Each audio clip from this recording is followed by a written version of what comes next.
Hello friends, कैसे हैं आप सब। Welcome to RMPSU। तो आज हम बात करेंगे जो आपका BD 103 सब्जेक्ट है, इस सब्जेक्ट के बारे में। आज हम इसके MCQs कंप्लीट करेंगे। ये जो BD 103 है, इसका यूनिट फर्स्ट ऑलरेडी आ चुका है। आज हम यूनिट सेकंड पढ़ेंगे। ठीक, ये जो आपका BD 103 सब्जेक्ट है, इसका नाम है पाठ्य चर्चा में भाषा, और जो यूनिट सेकंड है वो है संप्रेषण। संप्रेषण यानी कि कम्युनिकेशन इंग्लिश में। इसका बेसिक मीनिंग होता है बातचीत करना। आप कोई भी बातचीत कर रहे हो, अपने दोस्तों के साथ कर रहे हो, अपने कॉलेज में कर रहे हो, किसी साइंटिफिक मैनर में कर रहे हो, कैसे भी कर रहे हो, जो भी हम एक मैसेज दूसरे को पहुंचाना चाहते हैं, जो भी एक बात दूसरे को पहुंचाना चाहते हैं, उसी को ही हम कम्युनिकेशन या संप्रेषण बोलते हैं। यानी जो विचारों का आदान प्रदान होता है, जो विचारों का आदान प्रदान होता है, उसी को ही हम बोलते हैं कम्युनिकेशन। ठीक, इतनी चीज आपको आ गई होगी समझ।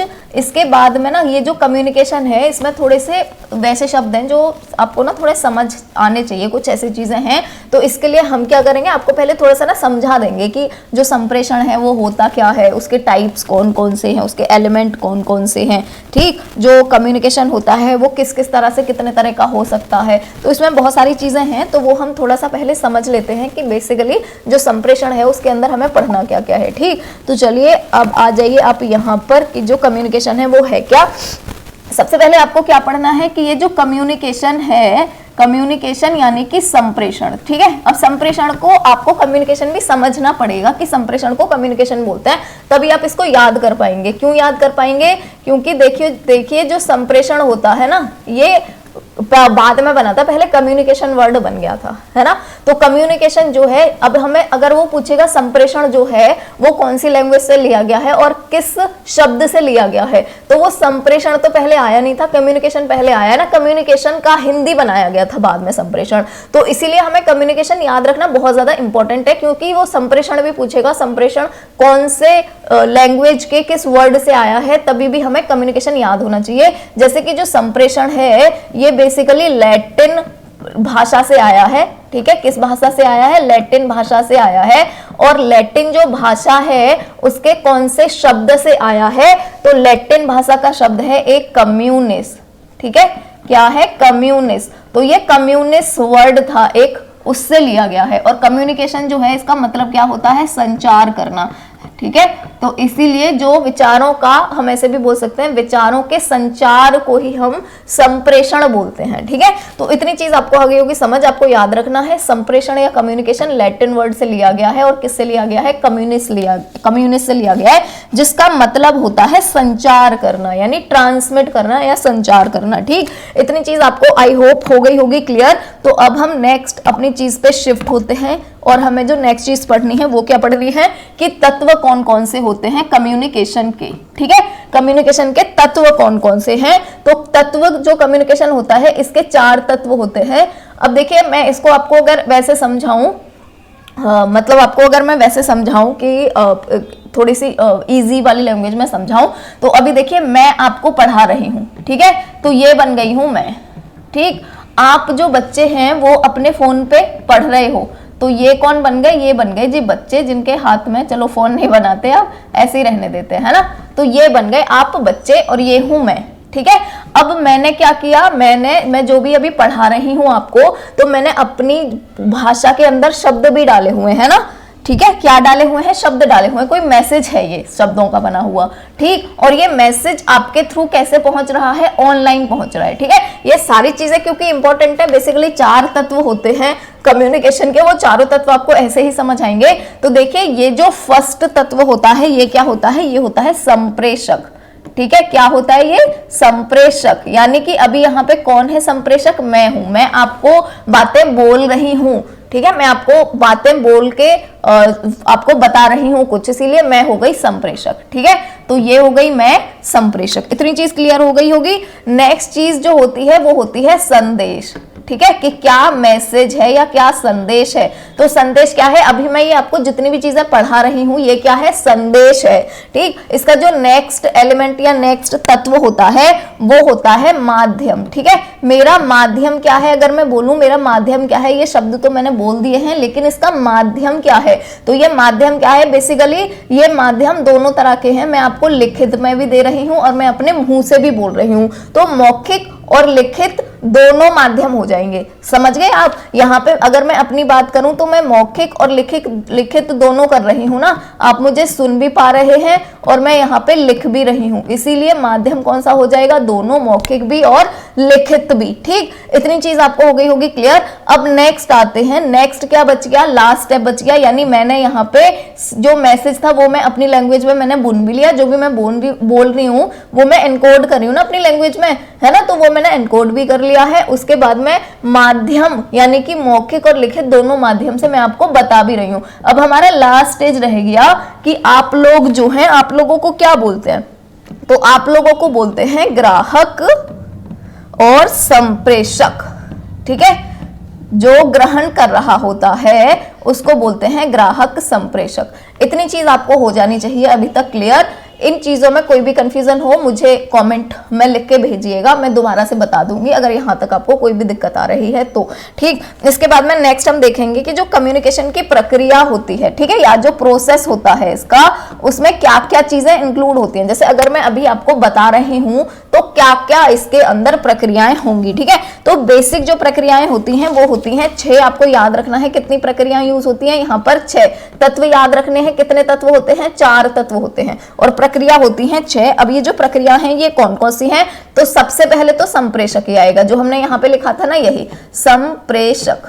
ठीक है, संप्रेषक आ गया। संप्रेषक क्या करेगा? जैसे मैं हूं, मैंने क्या करा है, सबसे पहले मैं आपको जो भी बोल रही हूं वो क्या है? मेरा मैसेज है। ठीक है, क्या होगा? वो मेरा मैसेज होगा और इस मैसेज को मैंने क्या कर लिया है? इस मैसेज को मैंने कर लिया है एनकोड। तो संप्रेषक एक मैसेज उठाएगा और उसको क्या करेगा? एनकोड करेगा। एनकोड का मतलब क्या होता है? अर्थ निरूपक। ठीक है, तो ये क्या करेगा? अर्थ अरूपक होता है, सॉरी। ठीक है, अर्थ अरूपक। अर्थ अरूपक कर लिया इसने, यानी एनकोड कर लिया। मैं जो भी बोल रही हूं मैंने वो एनकोड कर लिया है। अब एनकोड करने के बाद में नेक्स्ट चीज क्या आएगी? नेक्स्ट चीज आएगी मीडियम कौन सा है, यानी कि माध्यम कौन सा है। ठीक, माध्यम जैसे कि लिखित है या मौखिक है, कौन सा वाला है वो हो गया। वैसे तो पहले 2 होते हैं, वर्बल है या नॉन वर्बल है। अब ये वर्बल है, जिस भी चीजों में हम शब्दों का प्रयोग करते हैं उनको हम वर्बल बोलते हैं। जिन भी चीजों में हम शब्दों का प्रयोग नहीं करते उनको नॉन वर्बल बोलते हैं, यानी इनका हिंदी मीनिंग होता है शाब्दिक और अशाब्दिक। ठीक है, शाब्दिक जिनमें शब्दों का यूज करें और अशाब्दिक जिनमें शब्दों का यूज नहीं होता। जैसे जो इशारे के थ्रू हम बात करते हैं उनमें शब्द नहीं यूज होते तो वो अशाब्दिक हो गया। जिनमें शब्दों का यूज होता है वो शाब्दिक हो गया। शाब्दिक भी 2 तरह का होता है, एक लिखित और एक मौखिक, दोनों में हमें शब्दों का यूज करना पड़ता है। ठीक है, तो ये माध्यम होगा, किस माध्यम में हम बोलना चाह रहे हैं। माध्यम के बाद में जो नेक्स्ट चीज आएगी वो क्या आएगी? अभी हमने माध्यम यूज कर लिया, अर्थ अरूपक कर लिया, नहीं एनकोड कर लिया, जो भी अपनी बात बोलनी है। अब माध्यम के बाद में क्या आएगा? प्राप्तकर्ता। ठीक है, प्राप्तकर्ता या फिर ग्राहक संप्रेषक, दोनों चीजें बोल सकते हैं हम। ठीक है, प्राप्तकर्ता भी बोल सकते हैं। ये जो यहाँ पे मैं बता रही थी ग्राहक संप्रेषक, इसको प्राप्त करता है। ठीक है, जो प्राप्त करेगा, या फिर ग्राहक संप्रेषक, कुछ भी बोल सकते हैं, है ना। तो ये आ गया अभी यहाँ पे प्राप्तकर्ता। ठीक, प्राप्तकर्ता को जब भी ये बात पहुंचेगी तो वो क्या करेगा? जो मैंने यहाँ पे अर्थ अरूपक किया था ना उसको अर्थ निरूपक करेगा, यानी मैंने जो भी एनकोडिंग करी है उसको डिकोड करना पड़ेगा। जैसे अगर कोई चीन वाला है, अगर वो आपको बता रहा होता तो उसने अपनी लैंग्वेज में एनकोड तो कर लिया, पर उसकी लैंग्वेज को आप डिकोड नहीं कर पाते ना, यानी उसने अपनी लैंग्वेज में, अपनी भाषा में अर्थ अरूपक तो वो कर लेता और आपको मैसेज दे भी देता, लेकिन क्योंकि आप उसका अर्थ निरूपक नहीं कर पाते, यानी आप उसको डिकोड नहीं कर पाते, उसने क्या बोला है उसका मतलब नहीं समझ पाते, उसका अर्थ नहीं समझ पाते, तो आप तक तो बात पहुंचती ही नहीं ना। तो प्राप्तकर्ता जो होता है वो सबसे पहले क्या करता है? वो सबसे पहले करता है अर्थ निरूपक। ठीक है, याद रखिएगा ये सारी चीजें इंपॉर्टेंट है। वो सबसे पहले करता है अर्थ निरूपक, यानी कि डिकोडिंग करता है, जो भी मैंने बोला है उसको समझता है, उसका अर्थ समझता है, और अर्थ समझने के बाद में ये क्या करता है? ये देता है फीडबैक। ठीक, ये देता है इसके बाद में फीडबैक, और फीडबैक को हम क्या बोलते हैं? तो फीडबैक को हम बोलते हैं पृष्ठपोषण। ठीक, यानी वो समझ के फिर वो भी तो बोलेगा, तो उसको हम बोलते हैं पृष्ठपोषण। ठीक, समझ आ गया होगा आई होप आपको इतनी चीज। तो अब हम नेक्स्ट देखते हैं, ये आपको प्रक्रिया समझ आ गई होगी, तो अब आपको इतनी चीज आ गई समझ। अब हम इसको कर देते हैं थोड़ा सा इरेज, ठीक है, ताकि ये अगर आपने नहीं किया हो तो इसका ना आप वो ले लेना, स्क्रीनशॉट ले लेना, जो भी आपको करना हो, क्योंकि ये सारी चीजें बहुत ज्यादा इंपॉर्टेंट है, इसीलिए आपको ये बहुत अच्छे से समझ लेनी है। ठीक, चलिए इसके बाद में आपको ले चलेंगे नेक्स्ट टॉपिक पे। आपने दो चीजें समझ ली हैं, तत्व कौन कौन से हैं और इसकी जो प्रक्रिया है वो कौन सी। आपने ये दोनों चीजें समझ ली। इसके बाद में जो नेक्स्ट चीज आती है हमारी, वो आती है सीधा सीधा टाइप्स। आपको पढ़ना है टाइप्स के बारे में। अब इसके जो टाइप्स है ना वो कई तरह से दिए हुए हैं। जैसे अगर हम पहला ही टाइप देखें तो वो तो होता है शाब्दिक और अशाब्दिक। ठीक, पहला ही टाइप होता है इसका, एक होता है शाब्दिक और एक होता है अशाब्दिक। ठीक, इन दोनों में क्या डिफरेंस है अभी मैंने बताया था। शाब्दिक का मतलब जिनमें शब्द का यूज हो, अशाब्दिक का मतलब जिसमें शब्द का यूज ना हो। ठीक है, अब ये जो शाब्दिक होता है ये भी दो तरह से हो सकता है, मौखिक भी और लिखित भी। यानी मौखिक का मतलब क्या होता है, जिसको हम बोल के अपने शब्दों के थ्रू ही बोल पाते हैं। तो जिनको बोल रहे हैं वो मौखिक हो गए, और जिनको लिख कर बोल रहे हैं वो लिख रहे हैं मतलब बेसिकली उसको बोलते हैं लिखित। ठीक है, जो हम लिखित कर बोलते हैं, लिख कर बोलते नहीं है, बेसिकली लिखते हैं। ठीक, तो ये हो गए आपके। इसके बाद में अशाब्दिक जो होता है, अशाब्दिक के बहुत सारे फिर से टाइप होते हैं। जैसे कि कोई ध्वनि हो सकती है, कुत्ते जो होते हैं एक दूसरे को बुलाते हैं ध्वनि के थ्रू, उनके पास शब्द तो होते नहीं है। ठीक, तो फर्स्ट हो गई ध्वनि। नेक्स्ट हो गया दृष्टि संकेत। दृष्टि संकेत का मतलब क्या हो गया, जैसे आप रोड पे जा रहे होते हैं, है ना, तो आपको रेड लाइट दिख रही है, तो रेड लाइट क्या बता रही है, अभी क्रॉस मत करो रोड। ग्रीन लाइट हो गई मतलब क्रॉस कर लो, तो वो भी आपको बता ही रही है ना, वो भी मैसेज का आदान प्रदान ही कर रही है ना, है ना, तो इसीलिए दृष्टि संकेत। नेक्स्ट होता है स्पर्श संकेत। जैसे कोई किसी को छू के ऐसे बोलता है कि मेरी बात सुन, है ना, तो वो ऐसे धीरे से हाथ पकड़ के ऐसे छूता है कि मेरी बात सुन, तो वो क्या हो गया, स्पर्श संकेत हो गया। ठीक, स्पर्श संकेत के बाद में नेक्स्ट आता है गंध। जैसे अगर किसी भी चीज में से स्मेल आ रही है, गंदी सी बदबू आ रही है, तो हम समझ जाते हैं ना ये चीज खराब हो गई है। और नेक्स्ट आता है स्वाद। ठीक है, ये कौन से हो गए, तो ये हो गए अशाब्दिक, जिनमें कोई शब्द का प्रयोग नहीं होता। तो ये फर्स्ट टाइप आपको समझ आ गए होंगे। इसके बाद ये पूछे जाएंगे आपसे कि जो शाब्दिक होते हैं उनके कितने टाइप होते हैं और अशाब्दिक जो होता है उसके कितने टाइप होते हैं, तो आपको बेसिकली सारी चीजें पता होनी चाहिए। ठीक, नेक्स्ट अब हम इसके बाद में पढ़ते हैं, इसका स्क्रीनशॉट ले लेना। अब हम नेक्स्ट टाइप देखते हैं, जो हमारा कम्युनिकेशन या संप्रेषण है उसका जो नेक्स्ट टाइप है वो क्या है। तो नेक्स्ट जो टाइप है वो है फॉर्मल और इनफॉर्मल। ठीक है, फॉर्मल और इनफॉर्मल आप समझते ही होंगे, यानी औपचारिक और अनौपचारिक।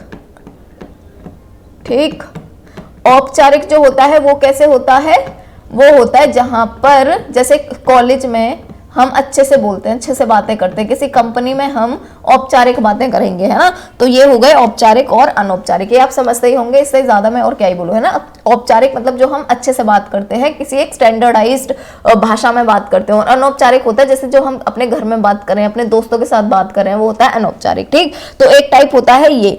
इसके बाद में जो नेक्स्ट हमें पढ़ना है वो हमें पढ़ना है कम्युनिकेशन का फ्लो क्या होता है, यानी संचार का प्रवाह क्या होता है। ठीक है, संचार प्रवाह के बारे में पढ़ना है बेसिकली हमें। संचार प्रवाह कैसे कैसे होता है, संचार प्रवाह का मतलब क्या हो गया, जैसे फ्लो जो होता है वो कैसा होता है, कम्युनिकेशन का या बातचीत का फ्लो कैसा होता है। तो इसमें ना बेसिकली 3 आपको टर्म याद रखनी है, और ये टर्म याद रखना, इसको वैसे करके मत याद रखना ज्यादा। ठीक है, एक होता है अधोगामी, अधोगामी। ठीक, एक होता है ऊर्ध्वगामी, ऊर्ध्वगामी, और एक होता है समतल। ठीक, अब देखिए इसमें क्या है, जैसे जो अधोगामी है इसका मतलब क्या होता है, डाउनवर्ड होता है। ठीक है, जैसे अगर आपका टीचर आपसे बात कर रहा है तो टीचर बड़ा है आपसे ओहदे में और स्टूडेंट छोटा है ना, तो अगर टीचर स्टूडेंट से बात कर रहा है उसको हम क्या बोलेंगे, अधोगामी, यानी ऊपर से नीचे की तरफ अगर बात हो रही है। ठीक, जैसे अगर प्रिंसिपल है, प्रिंसिपल बात कर रहा है टीचर से, ठीक है, प्रिंसिपल बात कर रहा है टीचर से और टीचर बात कर रहा है स्टूडेंट से, तो ये कौन सा हो गया, अधोगामी हो गया, यानी ऊपर से नीचे की तरफ बढ़ रहा है ना। सबसे बड़ा प्रिंसिपल का ओहदा होता है, फिर टीचर का और फिर स्टूडेंट का, है ना। तो यहाँ पे ये कौन सा फ्लो हो जाएगा, अधोगामी हो जाएगा। नेक्स्ट है ऊर्ध्वगामी। ऊर्ध्वगामी का मतलब क्या होता है, अपवार्ड होता है। जैसे यहाँ पर इसका जस्ट उल्टा हो जाएगा, ये जो हमने अभी यहाँ पर अधोगामी पढ़ा था इसका उल्टा हो जाएगा। अगर स्टूडेंट टीचर के साथ बात कर रहा है और टीचर प्रिंसिपल के साथ बात कर रहा है तो ये कौन सा हो जाएगा, ऊर्ध्वगामी, यानी नीचे से ऊपर की तरफ अगर बात हो रही है तो वो ऊर्ध्वगामी हो गया। समतल जो होता है इसमें क्या होता है, सारे जने एक जैसे हैं, वो आपस में बात कर रहे हैं। जैसे जितने भी स्टूडेंट हैं क्लास में, आप लोग जितने भी फ्रेंड्स हो, सब आपस में बात करें, उसको क्या बोलेंगे? समतल, है ना। यानी ना तो ऊपर की तरफ हो रहा है ना नीचे की तरफ हो रहा है, समतल हो रहा है। या फिर टीचर आपस में बात कर रहे हैं, उसको भी क्या बोलेंगे? समतल बोलेंगे। ठीक, तो ये आपको संचार प्रवाह जो है ये भी आ गया होगा आपको समझ। तो चलिए अब हम चलते हैं अपनी स्लाइड के ऊपर। ठीक, तो ये आ गया हमारा अभी जो हमें पढ़ना है वो। तो अब हम करेंगे इसके एमसीक्यूज को स्टार्ट। ठीक, यहां पर जो हमारा फर्स्ट एमसीक्यू है, चलिए, तो जो हमारा फर्स्ट एमसीक्यू है ये है संप्रेषण शब्द अंग्रेजी के पर्याय कम्युनिकेशन की किस शब्द से मानी जाती है। यहाँ पर कौन सा शब्द है ऐसा? तो आपको समझ आ गया होगा, सा ऑप्शन जो है ये करेक्ट हो जाएगा, कम्युनिस। वहां पे मैंने ऑलरेडी बताया था। नेक्स्ट क्वेश्चन है संप्रेषण सूचना का आदान प्रदान एवं अर्थ का हस्तांतरण है। यह कथन जो है ये किसने दिया था? तो ये डेविस ने दिया था।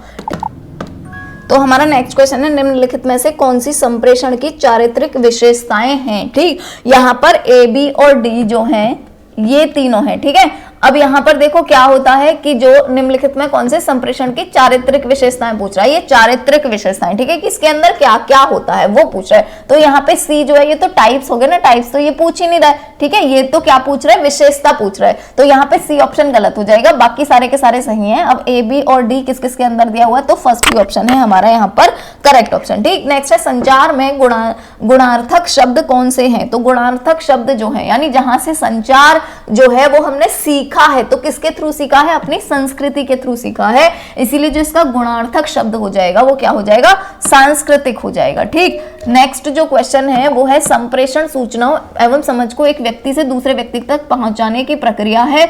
यह कथन किसका है? देखिए यहाँ पर है ना, ये कथन वथन जो है ये आपको अच्छे से एक बार देख लेने हैं, अपने आप है ना, इनकी ट्रिक्स बनाओ, अपने आप ट्रिक्स बनाते हैं तो बहुत अच्छे से याद हो जाती हैं चीजें। ठीक है, संप्रेषण पारस्परिकता के भाव में विचारों एवं भावनाओं की दूसरों के साथ भागीदारी है। यह कथन किसका है? तो यह है एडलर डेल का। नेक्स्ट क्वेश्चन है संप्रेषण एक या एक से अधिक व्यक्तियों के मध्य विचारों, सूचनाओं, अनुभूतियों के आदान प्रदान की कला है। ठीक है, ये कला वाला किसने बोला है? तो ये बोला है एमरी, आर्ट और एथरी ने। ठीक है, आप ऐसे करके ही याद किया करो कि ना एक शब्द ढूंढ लिया करो। जैसे अगर हम फर्स्ट वाले में देखेंगे तो ये क्या बोल रहा है? संप्रेषण सूचना एवं समझ को एक व्यक्ति से दूसरे व्यक्ति तक पहुंचाने। तो व्यक्ति पकड़ लो इसमें, है ना, कि एक व्यक्ति से दूसरे व्यक्ति वाली किसने दी थी? कीथ ने दी थी। व्यक्ति उसमें भी कहा आ रहा है तो ऐसे करके आपको याद हो जाएगा कीथ, है ना। जैसे ये सेकंड वाला है संप्रेषण पारस्परिकता के भाव में विचारों एवं भावनाओं। ठीक है, अब देखिए यहाँ पर भाव और भावना आ रही है, भाव और भावना, तो ऐसे याद कर लो, भाव और भावना वाला किसने दिया है? एडलर डेल ने। ऐसे करके याद करो, पूरा याद करोगे ना डेफिनेशन बिल्कुल भी नहीं होने का, इसीलिए कोई एक शब्द पकड़ लो। अगर हम यहाँ पर देखेंगे तो यहाँ पर है संप्रेषण एक या एक से अधिक व्यक्तियों के मध्य विचारों, सूचनाओं, अनुभूतियों के आदान प्रदान की कला है। यहाँ पर आप पकड़ लो कला, कला मतलब एमरी, आर्ट और एथरी। नेक्स्ट है भावनाओं एवं विचारों को दूसरों के साथ बांटना कहलाता है। ठीक है, भावनाओं और विचारों को दूसरों के साथ बांटने को ही हम संप्रेषण बोलते हैं। तो यहाँ पर बांटना पकड़ लो, बांटना जो है ये किसने दिया था? तो अच्छा, ये तो डेफिनेशन ही पूछी है कि भावनाओं विचारों को अगर हम किसी दूसरे के साथ बांट रहे हैं उसको क्या बोलेंगे? संप्रेषण ही बोलेंगे, कम्युनिकेशन ही बोलेंगे। ठीक, चलिए नेक्स्ट क्वेश्चन है। तो नेक्स्ट क्वेश्चन है इनमें से कौन सा प्रभावी संचार का मूल तत्व है? मूल तत्व पूछा गया, इसमें मूल तत्व कौन सा है? ठीक है, तो देखिए प्रभावी संचार का मूल तत्व कौन सा होता है? अब ये पूछ रहा है अगर प्रभावी संचार यानी अगर प्रभावी संप्रेषण है तो प्रभावी कब होगा? जैसे मैं आपको कोई भी बात बोल रही हूं, ये आप लोगों, ठीक है, मैं आपको कोई भी बात बोल रही हूं और अगर आपकी तरफ से फीडबैक आता है, ठीक है, फीडबैक आता है, और फीडबैक को क्या बोलते हैं? तो फीडबैक को बोलते हैं प्रतिपुष्टि या पृष्ठपुष्टि। ठीक है, दोनों ही चीजें बोल सकते हैं। तो यहाँ पर अगर आप लोगों का फीडबैक आ रहा है यानी अगर आपको समझ आ रहा है तो ये प्रभावी है हमारी बातचीत। अगर आपको समझ नहीं आ रहा है तो प्रभावी नहीं है। ठीक है, मुझे कमेंट में बताइएगा कि प्रतिपुष्टि आपकी तरफ से है या नहीं है, आपको समझ आ रहा है या नहीं आ रहा है। ठीक है, तो इसका करेक्ट आंसर जो है वो हो जाएगा प्रतिपुष्टि। ठीक है, जैसे अगर चीन वाले आपसे कुछ भी बोलेंगे, आपको पहले तो कुछ पढ़ना नहीं है, तो क्या वो प्रभावी संचार होगा? नहीं होगा, क्योंकि आपने फीडबैक ही नहीं दिया। आपने फीडबैक क्यों नहीं दिया? आपको समझ ही नहीं आया, है ना। अगर फीडबैक मिल रहा है मतलब सब समझ में आ रहा है। तो प्रतिपुष्टि जो है वो मूल तत्व होता है प्रभावी संचार का। प्रभावी संचार मतलब जो बात बोली जा रही है वो समझ आ रही है, वही तो प्रभावी होगा। नेक्स्ट है निम्न में से कौन से 3 घटक मानव संचार प्रक्रिया का भाव हैं, ठीक है, मानव प्रक्रिया का भाग है। कौन से 3 घटक हैं जो मानव संचार के, यानी संचार जहां पे भी आ जाए ना उसका मीनिंग संप्रेषण ही समझ लेना, दोनों चीज एक ही है, ठीक है, अलग अलग नहीं है। तो जहां पर भी संचार आ जाए मतलब संप्रेषण के बारे में ही बात हो रही है, ठीक है। तो यहाँ पर संदेश, शोर और प्रतिक्रिया जो है ये 3 घटक हो जाएंगे, ठीक है। संदेश का मतलब क्या हो गया कि जो संदेश भेजा जा रहा है। शोर का मतलब क्या होता है, बैरियर होता है, यानी उसके जो भी हम संदेश भेज रहे हैं उसके बीच में जो बैरियर आ रहे हैं उस वो हो गया शोर। और प्रतिक्रिया क्या हो गया, वही फीडबैक जो है वो हो गई प्रतिक्रिया, ठीक है। इसीलिए एक ही शब्द के कई सारे मीनिंग होते हैं, है ना, पर्यायवाची होते हैं, तो पर्यायवाची ही बोलते हैं, हाँ पर्यायवाची होते हैं बहुत सारे, ठीक। तो उसमें आपको वो नहीं होना, जैसे प्रतिक्रिया हो या प्रतिपुष्टि हो या पृष्ठपुष्टि हो, तो तीनों का मतलब एक ही है। नेक्स्ट है संप्रेषण प्रक्रिया के प्रमुख चारों तत्वों में सम्मिलित नहीं है। अब देखिए आपने 4 तत्व पढ़ लिए हैं, कौन कौन से हैं, तो स्रोत तो होता है, संदेश भी होता है, माध्यम भी होता है, कौन सा नहीं होता, भाषा नहीं होता, यानी यहाँ पर जो बी ऑप्शन है वो हो जाएगा करेक्ट ऑप्शन, ठीक। नेक्स्ट क्वेश्चन है संप्रेषण प्रक्रिया के कितने घटक होते हैं, यहाँ पे पूछे घटक कितने हैं, तो घटक कितने हैं, इसके 6 घटक होते हैं, ठीक है। जो मैंने बताया था कि जो एक कम्युनिकेशन है वो पूरी प्रक्रिया के अंदर होती है ना, संप्रेषण प्रक्रिया में कितने घटक हैं, है ना, तो प्रक्रिया 6 में पूरी होती है ना, कंप्लीट होती है ना, तो वो हो गए यहाँ पर आपका ये वाला क्वेश्चन। नेक्स्ट क्वेश्चन की तरफ शिफ्ट होंगे तो हमारा नेक्स्ट क्वेश्चन है निम्नलिखित में से संकेतीकरण यानी एनकोडिंग। एनकोडिंग कैसे, जैसे अब मैं बोल रही हूँ तो मैं एनकोड कर रही हूँ, ठीक है। तो ये जो एनकोडिंग होती है वो किसके लिए महत्वपूर्ण होती है, एनकोडिंग जो भी हो रही है, ठीक है। तो एनकोडिंग किस लिए हो रही है, मैं जो बोल रही हूँ ये शब्दों को मैं पहले पिरो रही हूँ, ठीक है, शब्दों को यूज कर रही हूँ यानी एनकोड कर रही हूँ, ठीक। तो ये किस लिए जरूरी होती है बेसिकली, तो ये जरूरी होती है संदेश उत्पत्ति करने के लिए। मैं जो भी आपको बोलना चाह रही हूं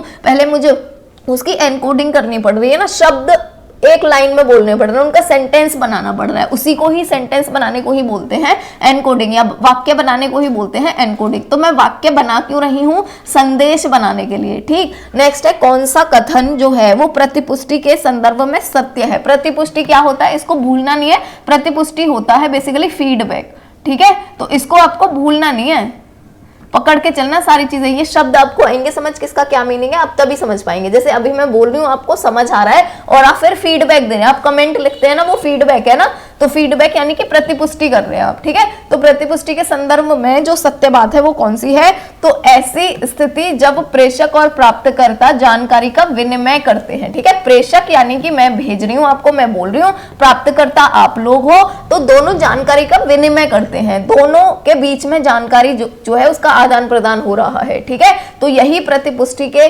संदर्भ में सत्य है, क्योंकि अगर आपको समझ आ रहा होगा आप तभी तो प्रतिपुष्टि देंगे, ठीक। तो नेक्स्ट जो हमारा क्वेश्चन है वो है कि जो कौन से शब्द प्रतिपुष्टि के निकटतम संबंध है, ठीक है। प्रतिपुष्टि जो होता है बेसिकली इसको और हम क्या बोलते हैं, तो इसको हम बोलते हैं साइबरनेटिक्स, ठीक है, ये याद रख लेना, ये बहुत इंपॉर्टेंट टर्म है साइबरनेटिक्स, ठीक। नेक्स्ट है कौन सा विकल्प श्रवण क्रिया को प्रतिकूल रूप से प्रभावित करता है, तो देखिए सारे के सारे विकल्प हैं यहाँ पर, तो द ऑप्शन जो है वो हो जाएगा करेक्ट ऑप्शन। आप एक बार इनको पढ़ लीजिएगा तीनों जो है, मैं इसलिए नहीं कर रही हूँ क्योंकि आज 200 के करीब क्वेश्चन है, 200 से भी ज्यादा है, 225 के करीब होंगे, तो सारे क्वेश्चंस एटलीस्ट 1.5 घंटे में तो हो जाए, इसीलिए मैं आपको बहुत ऐसे जो चीजें समझाने वाली हैं वो मैं समझाऊंगी भी, लेकिन ऐसे वाले जिसमें उपयुक्त सभी है तो मैं उस पर टिक लगा दूंगी, आप तीनों को पढ़ लीजिएगा, ठीक है। क्योंकि अगर मैं ऐसे करूंगी तो वीडियो फिर 2.5-3 घंटे का बन जाएगा, आप कहाँ तक इतना पढ़ेंगे, है ना। नेक्स्ट जो क्वेश्चन है हमारा वो है एक शब्द का, तो नेक्स्ट जो क्वेश्चन है वो है कि एक शब्द का व्यक्तिपरक अर्थ होता है। व्यक्तिपरक अर्थ जो है वो क्या होता है शब्द का, तो ये होता है गुणबोध अर्थ, ठीक है। व्यक्तिपरक अर्थ जो होता है शब्द का वो क्या होता है, गुणबोध अर्थ होता है। नेक्स्ट है निम्न में से संचार किसके हस्तांतरण और समझने के संदर्भ में होता है, तो अर्थ के समझने के संदर्भ में और हस्तांतरण के संदर्भ में होता है, ठीक है। बेसिकली जो संचार हो रहा है, जैसे मैं जो आपको बता रही हूँ वो मैं आपको क्यों बता रही हूँ, क्योंकि उसका कुछ अर्थ है, उस अर्थ से आप चीजें समझेंगे इसलिए ना, तो इसीलिए जो समझने के संदर्भ में होता है वो क्या होता है, अर्थ होता है, अर्थ ही तो समझेंगे आप। नेक्स्ट है निम्न कथनों में से कौन सा सत्य है, इनमें से पहचाना है कौन सा सत्य है, तो सत्य है संप्रेषक को सही बोध होना चाहिए। संप्रेषक यानी जो बता रहा है, यानी मैं आपको बता रही हूं तो मुझे सही बोध होना चाहिए। जब मुझे सही बोध होगा तभी तो मैं बोल पाऊंगी अच्छे से और तभी आप अच्छे से समझ पाएंगे, ठीक है। तो सही बोध होना चाहिए संप्रेषक को। नेक्स्ट है एक प्रभावी संदेशवाहक जो होता है वो कौन सा होता है, ठीक है। तो संदेशवाहक यानी जो मैं भेज रही हूं संदेश, तो मैं संदेशवाहक हूं। इसमें क्या होता है, इसका जो सबसे ज्यादा प्रभावी संदेशवाहक है वो क्या है, उसको संचार के बारे में बहुत ज्यादा स्पष्ट होना चाहिए, ठीक है। नेक्स्ट है प्रभावी, नेक्स्ट जो हमारा क्वेश्चन है वो है प्रभावी संचार का संदेश प्राप्तकर्ता पर क्या प्रभाव होना चाहिए, ठीक है। जो प्राप्त कर रहा है उस पर क्या प्रभाव होना चाहिए, तो संदेश दूसरों को संप्रेषित करे। संप्रेषित करने का मतलब क्या है, बेसिकली जानकारी देना, ठीक है। और जानकारी उनको कब मिलेगी, तो जानकारी उनको तब मिलेगी जब वो इस चीज को समझ पाएंगे, ठीक है। अगर मैंने कुछ बोला आपने समझा ही नहीं तो आप जानकारी कहां से ले पाएंगे, ठीक है। तो संदेश जो है, अगर मैं संदेश दे रही हूं तो वो दूसरों को संप्रेषित भी करना चाहिए, यानी दूसरों को जानकारी भी देना चाहिए, ठीक। नेक्स्ट है किसी भी प्रकार के संचार को प्रभावी तब माना जाएगा, कब माना जाएगा, जब जिस अर्थ में प्रेषक द्वारा भेजा जाए वैसा ही है प्राप्तकर्ता तक पहुंचे। जैसे मैं आपको बोल रही हूं आप उसका अर्थ भी वैसे ही समझें, ठीक। नेक्स्ट है संप्रेषण के माध्यम है, कौन कौन से माध्यम है, सारे के सारे हैं, ठीक है। श्रवण माध्यम का मतलब होता है सुनने का माध्यम, जैसे रेडियो होता है, रेडियो पे हम गाने सुनते हैं, वो क्या हो गया, श्रवण माध्यम हो गया। श्रवण का मतलब होता है सुनना, ठीक है। ये जो टर्म है ना, इनका बस आपको मतलब पता होगा, आप आसानी से सारी चीजें कर लेंगे। दृश्य का मतलब क्या हो गया, देखना, जैसे टीवी जो होता है बेसिकली वो तो दोनों का ही होता है, श्रवण का भी और दृश्य का भी। लेकिन आप समझ लो जैसे कोई सीनरी है ना, सीनरी को देख के आप जानकारी प्राप्त कर रहे हो ना अगर, तो उसको हम क्या बोलेंगे, दृश्य माध्यम। और बहुमाध्यम किसको बोलेंगे, जिसमें एक साथ कई सारे माध्यम हो, जैसे कि टीवी होता है ना, टीवी में हम देख भी रहे हैं, हम सुन भी रहे हैं, तो इसीलिए टीवी हो गया बहुमाध्यम, ठीक है। तो सारे के सारे हो जाएंगे संप्रेषण के माध्यम।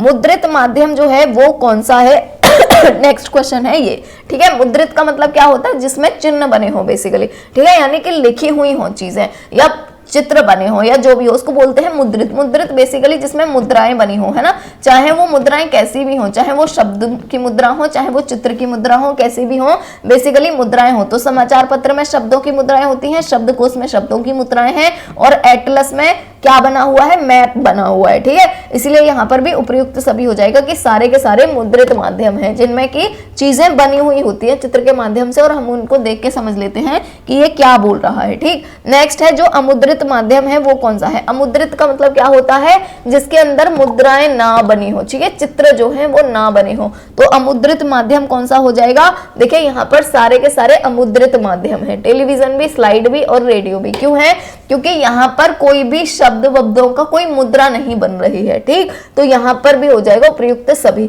नेक्स्ट है संदेश वाहन से तात्पर्य उस व्यापक क्षेत्र से है जिसके माध्यम से मानव तथ्यों एवं संपत्तियों का आदान प्रदान करते हैं। ये कथन किसने दिया है, तो ये रेडफील्ड ने दिया है। नेक्स्ट है संप्रेषण की तकनीकियों के कितने भाग होते हैं, तो देखिए भाग कितने होते हैं संप्रेषण की तकनीक के, दो। कौन कौन से होते हैं, एक शाब्दिक और एक अशाब्दिक, ठीक है। ये दो टेक्निक होती हैं बेसिकली, तो एक शाब्दिक और एक अशाब्दिक। अब यहाँ पर फिर से है शाब्दिक जो होता है इसके कितने रूप होते हैं, इसके भी दो रूप होते हैं। कौन कौन से होते थे शाब्दिक के, एक होता था मौखिक, वहां पे मैंने आपको बताया हुआ था, एक होता था मौखिक और एक होता था लिखित, ठीक है। इसीलिए मैं बोल रही थी वो चीजें आपको पता होंगी तो आप काफी सारी चीजें ऐसे ही कर ले जाएंगे, ठीक। चलिए नेक्स्ट क्वेश्चन की तरफ बढ़ेंगे। नेक्स्ट क्वेश्चन है वाणी संप्रेषण के अंतर्गत कौन कौन से घटक आते हैं, जहां पे वाणी होती है, ठीक है। वाणी संप्रेषण के अंतर्गत कौन कौन से घटक आते हैं, तो जब भी देखिए हम बोल रहे हैं, ठीक है, तो हमें यहाँ पर सारी की सारी चीजें, वाणी संप्रेषण जो होता है बेसिकली यहाँ पे सारी की सारी चीजें आनी चाहिए, तब वो अच्छा वाणी संप्रेषण होता है। जैसे जब हम किसी से बातें कर रहे हैं तो हमारे जो चेहरे के हाव भाव हैं वो भी उन शब्दों के अनुसार ही होने चाहिए। अब सोचो हम कोई दुख की बात बता रहे हैं और हंस रहे हैं, ठीक है, तो वो संदेश अच्छे से नहीं पहुंचेगा ना। तो चेहरे के हाव भाव भी, शरीर की चाल भी, शरीर का चाल का मतलब बेसिकली क्या है, कैसे हमारे हाथ रखे हुए हैं, है ना, कैसे हम खड़े हुए हैं, वो सारी की सारी चीजें, पेट निकाल के तो नहीं खड़े हुए हैं, बहुत से लोग खड़े हो जाते हैं ऐसे, है ना। नेक्स्ट है आंखों का संबंध, तो ये आई कॉन्टेक्ट बोलते हैं इसको, और ये तो बहुत ही ज्यादा इंपॉर्टेंट होता है। अगर आप किसी से भी आई कॉन्टेक्ट करके बातें करेंगे तो वो अच्छे से समझ पाएगा, ठीक है। इसीलिए मैं भी ये सोच रही हूँ कैमरा भी मंगाया है, ताकि आपसे आई कॉन्टेक्ट के थ्रू बातें हो तो थोड़ा और अच्छे से आपको समझ आए, ठीक है। थोड़ा टाइम लग रहा है उसमें, पर आ जाएगा। नेक्स्ट, तो इसीलिए यहाँ पर जो करेक्ट ऑप्शन हो जाएगा वो क्या हो जाएगा, तो करेक्ट ऑप्शन हो जाएगा द ऑप्शन, ठीक। चलिए नेक्स्ट क्वेश्चन है, व्यक्ति अधिकतर चक्षु संपर्क यानी कि जो आई कांटेक्ट होता है वो करते हैं। तो ये आई कांटेक्ट करते क्यों हैं, इसलिए करते हैं, क्यों करते हैं या कब कर रहे होते हैं, तब कर रहे होते हैं जब वो ध्यान पूर्वक सुन रहे होते हैं, ठीक है। ध्यान पूर्वक नहीं सुन रहे होंगे तो आई कांटेक्ट होगा ही नहीं, ठीक है, और आई कांटेक्ट होगा मतलब वो ध्यान पूर्वक सुन रहे हैं। नेक्स्ट है अशाब्दिक संचार जो होता है, इसके कितने प्रकार होते हैं। अशाब्दिक मतलब जिसमें शब्दों का प्रयोग नहीं होता है ना, जो मैं वहां पे ध्वनि विध्वनि वाले बता रही थी, ठीक है। तो अशाब्दिक के कितने थे, टोटल 5 थे, ये आपको याद रखना है। शाब्दिक के कितने हैं, 2 हैं शाब्दिक के, है ना, तो ये चीजों को भूलना नहीं है। शाब्दिक के 2 है और अशाब्दिक के 5 है ना। शाब्दिक के 2 कौन से थे, लिखित और मौखिक, वो आप चीजें एकदम क्लियर करके रखिएगा। नेक्स्ट है निम्न में से कौन सा अशाब्दिक संचार नहीं है, इसमें पूछा है अशाब्दिक संचार नहीं है, ठीक है। तो कौन सा नहीं होगा, स्वर का उतार चढ़ाव जो है वो अशाब्दिक संचार नहीं है, बाकी सारा का सारा यहाँ पर अशाब्दिक संचार ही है। नेक्स्ट क्वेश्चन पढ़ेंगे, तो नेक्स्ट जो क्वेश्चन है वो है किस संचार का साक्ष्य स्थायी होता है, ठीक है। अब देखिए स्थायी का मतलब क्या है, जैसे कि जो रहे, जिसका हमारे पास में प्रूफ हो, स्थायी रहे बहुत लंबे समय तक, है ना, जब तक कि हम उसको नाम वो कर दें खराब, तब तक वो स्थायी रहना चाहिए। तो स्थायी कौन सा होगा, लिखित ही होगा, है ना। जैसे जो मैं बोल रही हूँ ये तो खैर अभी रिकॉर्ड हो रहा है, अगर ये रिकॉर्ड नहीं हो रहा है, आप क्लास में जाते हो पढ़ने, टीचर आपको बोल रहा होता है, तो वो मौखिक अगर बोल रहा है तो उसका साक्ष्य स्थायी थोड़ी होता है। आप क्लास से बाहर जाते हो सब गायब, है ना। स्थायी कौन सा होता है, अगर टीचर आपको नोट्स लिख के दे रहा है, जैसे मैं आपको ये लिख के दे रही हूँ, तो ये स्थायी है ना। अब जब तक चाहे इसका यूज करें, डाउनलोड कर लें, जब तक चाहे इसका यूज करें, तो ये स्थायी हो गया जो लिखित होता है, ठीक है। तो इसीलिए जो साक्ष्य स्थायी होता है वो कौन सा होगा, लिखित होगा। अब आप ऐसे मत बोल देना कि हम तो ये मैम वीडियो डाउनलोड कर लेंगे तो इसमें तो मौखिक जो आप बोल रही हैं वो भी स्थायी हो जाएगा, ये रिकॉर्डेड वर्जन है, ठीक है। अगर ये रिकॉर्ड नहीं होता, मैं क्या करती, क्लास में आपको बुलाती और क्लास में आपको ये पीडीएफ दे देती, ठीक। तो पीडीएफ मतलब उसमें हार्ड कॉपी में दे देती, तो ये पीडीएफ आपके पास हार्ड कॉपी में होता तो ये लिखित होता ना, और जो मैं आपको क्लास में बोल रही होती वो स्थायी थोड़ी होता, क्लास से बाहर जाके सब गायब हो जाता, है ना। इसीलिए जो स्थायी होता है वो कौन सा होता है, लिखित, यानी जो लिखा हुआ होता है। नेक्स्ट है निम्न में से कौन सा माध्यम मौखिक संचार का नहीं है। मौखिक संचार का कौन सा नहीं है, देखिए रेडियो प्रसारण मौखिक ही होता है ना, वहां पे सुन रहे होते हैं ना हम। सम्मेलन जो होता है वो भी मौखिक होता है, वहां पे लोग बोल रहे होते हैं ना, तो वो भी मौखिक होता है। साक्षात्कार जो होता है, साक्षात्कार यानी जो इंटरव्यू होता है वो भी मौखिक ही होता है, सब बोल बोल के बता रहे होते हैं, कोई क्वेश्चन पूछ रहा है, कोई प्रश्नावली जो होती है जिसमें प्रश्न लिखे हुए हैं, ठीक है, जिसमें प्रश्न लिखे हुए हैं, तो ये कौन सा हो जाएगा, ये हो जाएगा लिखित। इसीलिए यहाँ पे जो द ऑप्शन है वो हो जाएगा करेक्ट ऑप्शन, ठीक है, कि जो प्रश्नावली है वो मौखिक संचार नहीं है, वो कौन सा है, लिखित संचार है, ठीक। नेक्स्ट है निम्नलिखित में से कौन सा लिखित संचार नहीं है। लिखित संचार नहीं है, जो लिखा हुआ नहीं है, ठीक। तो यहाँ पर जो हमारा करेक्ट ऑप्शन हो जाएगा वो हो जाएगा घोषणाएं, क्योंकि घोषणाएं हम जो करते हैं वो कैसे करते हैं, मौखिक करते हैं। जबकि आप यहाँ पे देखेंगे फैक्स कैसा होगा, ये लिखित होगा, चार्ट लिखित होता है, ईमेल लिखित होता है, तो यहाँ पर मौखिक कौन सा हो जाएगा, घोषणाएं, यानी कि लिखित नहीं है, तो लिखित कौन सा नहीं है, घोषणाएं। नेक्स्ट है किस शब्द का प्रयोग संचार प्रक्रिया के दौरान संदेश को प्रतीकात्मक यानी सिंबलिक रूप में परिवर्तित किए जाने के लिए किया जाना चाहिए। तो यहाँ पर हो जाएगा कूटलेखन, यानी कि बा ऑप्शन जो है वो हो जाएगा यहाँ पर करेक्ट ऑप्शन। चलिए नेक्स्ट क्वेश्चन की तरफ शिफ्ट होंगे। तो हमारा नेक्स्ट क्वेश्चन है, एक व्यक्ति जब स्वयं को वर्णित करता है तो उसे क्या कहा जाता है। जब वो स्वयं को वर्णित कर रहा है, ठीक है, स्वयं को जब वो कर रहा है, यानी अपने बारे में कुछ बोल रहा है, अपने बारे में लोगों को बता रहा है, तो उसको क्या बोलते हैं, उसको बोलते हैं स्व अवधारणा, यानी उसने अपनी अवधारणा बना ली है और उसको तुम लोगों को बता रहा है। नेक्स्ट है निम्नलिखित में से कौन सा शब्द दो लोगों के बीच में संदेश को भेजने और प्राप्त करने के लिए प्रयुक्त होता है। ठीक है, तो देखिए यहाँ पे है एक बंदा और यहाँ पे है एक बंदा। ठीक है, इन दोनों के बीच में अगर कोई भी संदेश का आदान प्रदान हो रहा है तो उसको क्या बोलेंगे, दो लोगों के बीच में अगर हो रहा है तो उसको क्या बोलेंगे, द्विव्यक्ति संवाद, यानी दो व्यक्तियों के बीच में संवाद। ठीक, आई होप आपको समझ आ गया होगा। नेक्स्ट है, जो लोग अपनी भावनाओं की अभिव्यक्ति उन्मुक्त भाव से करते हैं उनके लिए किस शब्द का प्रयोग किया जाता है। ठीक है, तो उनके लिए प्रयोग किया जाता है स्वीकारात्मक। ठीक, जो अपनी भावना, जो भी अपनी भावनाएं हैं उनके अंदर उनकी अभिव्यक्ति करते हैं, यानी दूसरे लोगों को बनाते हैं उन्मुक्त भाव से। ठीक है, तो उनको बोला जाता है स्वीकारात्मक। नेक्स्ट है, मौखिक संप्रेषण के मुख्य माध्यम नहीं है। जो मौखिक संप्रेषण होता है यानी जो मुंह के थ्रू बोला जा रहा है उसका मुख्य माध्यम कौन सा नहीं है, तो पत्र नहीं है। पत्र क्यों नहीं है, क्योंकि पत्र में तो लिख कर भेजेंगे ना, तो वो मौखिक कहां से हुआ। ठीक, तो आपको सारी चीजें आई होप समझ आ रही होंगी। चलिए तो नेक्स्ट क्वेश्चन पढ़ते हैं। दो या दो से अधिक लोगों के बीच संचार को क्या कहा जाता है। ठीक है, जब दो या दो लोगों के बीच में हो रहा है उसको क्या बोलते हैं, तो उसको बोलते हैं पारस्परिक संचार। ठीक, नेक्स्ट है, अंतरवैयक्तिक संचार सहायता करता है। जो अंतरवैयक्तिक संचार है वो किस में सहायता करता है, तो वो करता है स्वयं के बारे में जानने की। ठीक, नेक्स्ट है, संचार वृत्तीय होता है। संचार वृत्तीय कब होता है, जब कूटवाचक एक कूट लेखक हो जाता है तब। अब देखिए वृत्तीय का मतलब क्या हुआ, ये हुआ। ठीक है, इसमें क्या होगा, जैसे ये होता है जनरली जो लेखक होते हैं ना उनके बीच में, है ना, जो कहानी लिखते हैं उनके बीच में, बेसिकली लेखक जो होते हैं किसी भी चीज को लिख रहे हैं वो क्या करेंगे, उनके मन में कोई विचार आया, ठीक है, ये क्या करेंगे, इस विचार को नोटबुक में लिख लेंगे। ठीक है, ये लिख लिया इन्होंने, फिर से इनके मन में कोई विचार आएगा और फिर से ये उसको लिख लेंगे, फिर से इनके मन में कोई विचार आएगा, फिर से लिख लेंगे, फिर से विचार आया, फिर से लिख लिया, फिर से विचार आया, फिर से लिख लिया। तो ये ऐसे वृत्तीय किसके बीच में होता है, जब कूटवाचक जो होता है यानी बोलने वाला और लिखने वाला सेम होता है। जैसे मेरे अंदर ही विचार आ रहा है और मैं ही उसको लिख रही हूं, तो ये होगा वृत्तीय। ठीक, नेक्स्ट है श्रवण जो होता है। श्रवण का मतलब क्या होता है, मैंने पहले बताया था, श्रवण का मतलब होता है सुनना। ठीक, तो जो श्रवण होता है वो क्या है, एक जटिल प्रक्रिया है। ठीक है, सुनना एक जटिल प्रक्रिया है। क्यों है जटिल प्रक्रिया, इसलिए है क्योंकि देखो सुन तो रहे हो आप, लेकिन उसको समझोगे कब, जब आपको कही हुई बात डिकोड करनी आती हो। ठीक है, जैसे मेरी बात आप समझ रहे हो आसानी से, पर अगर मेरी जगह कोई कहीं और का जापान का आके बोल रहा होता, आपको समझ आता नहीं आता है ना, इसीलिए जो श्रवण है वो एक जटिल प्रक्रिया है। ठीक, नेक्स्ट है, निम्नलिखित में से किसको हम श्रवण के प्रत्युत्तर देने वाला कथन कह सकते हैं, तो हम श्रवण को यानी सुनने को हम क्या बोल सकते हैं, मौखिक और गैर मौखिक। ठीक, नेक्स्ट है, निम्नलिखित में से सार्वजनिक संचार किस संरचना के अंतर्गत होता है, तो ये होता है औपचारिक संरचना के अंतर्गत। ठीक, नेक्स्ट है, किसको सबसे महत्वपूर्ण संचार कौशल माना जाता है, तो सबसे महत्वपूर्ण माना जाता है सक्रिय श्रवण को, यानी कि जो सुन रहा है वो सक्रिय होके सुने, एक्टिव होके सुने। ठीक है, ताकि जो वो एक्टिव होके अगर सुनेगा तभी उसको समझ भी आएगा अच्छे से, और तभी वो फीडबैक भी दे पाएगा,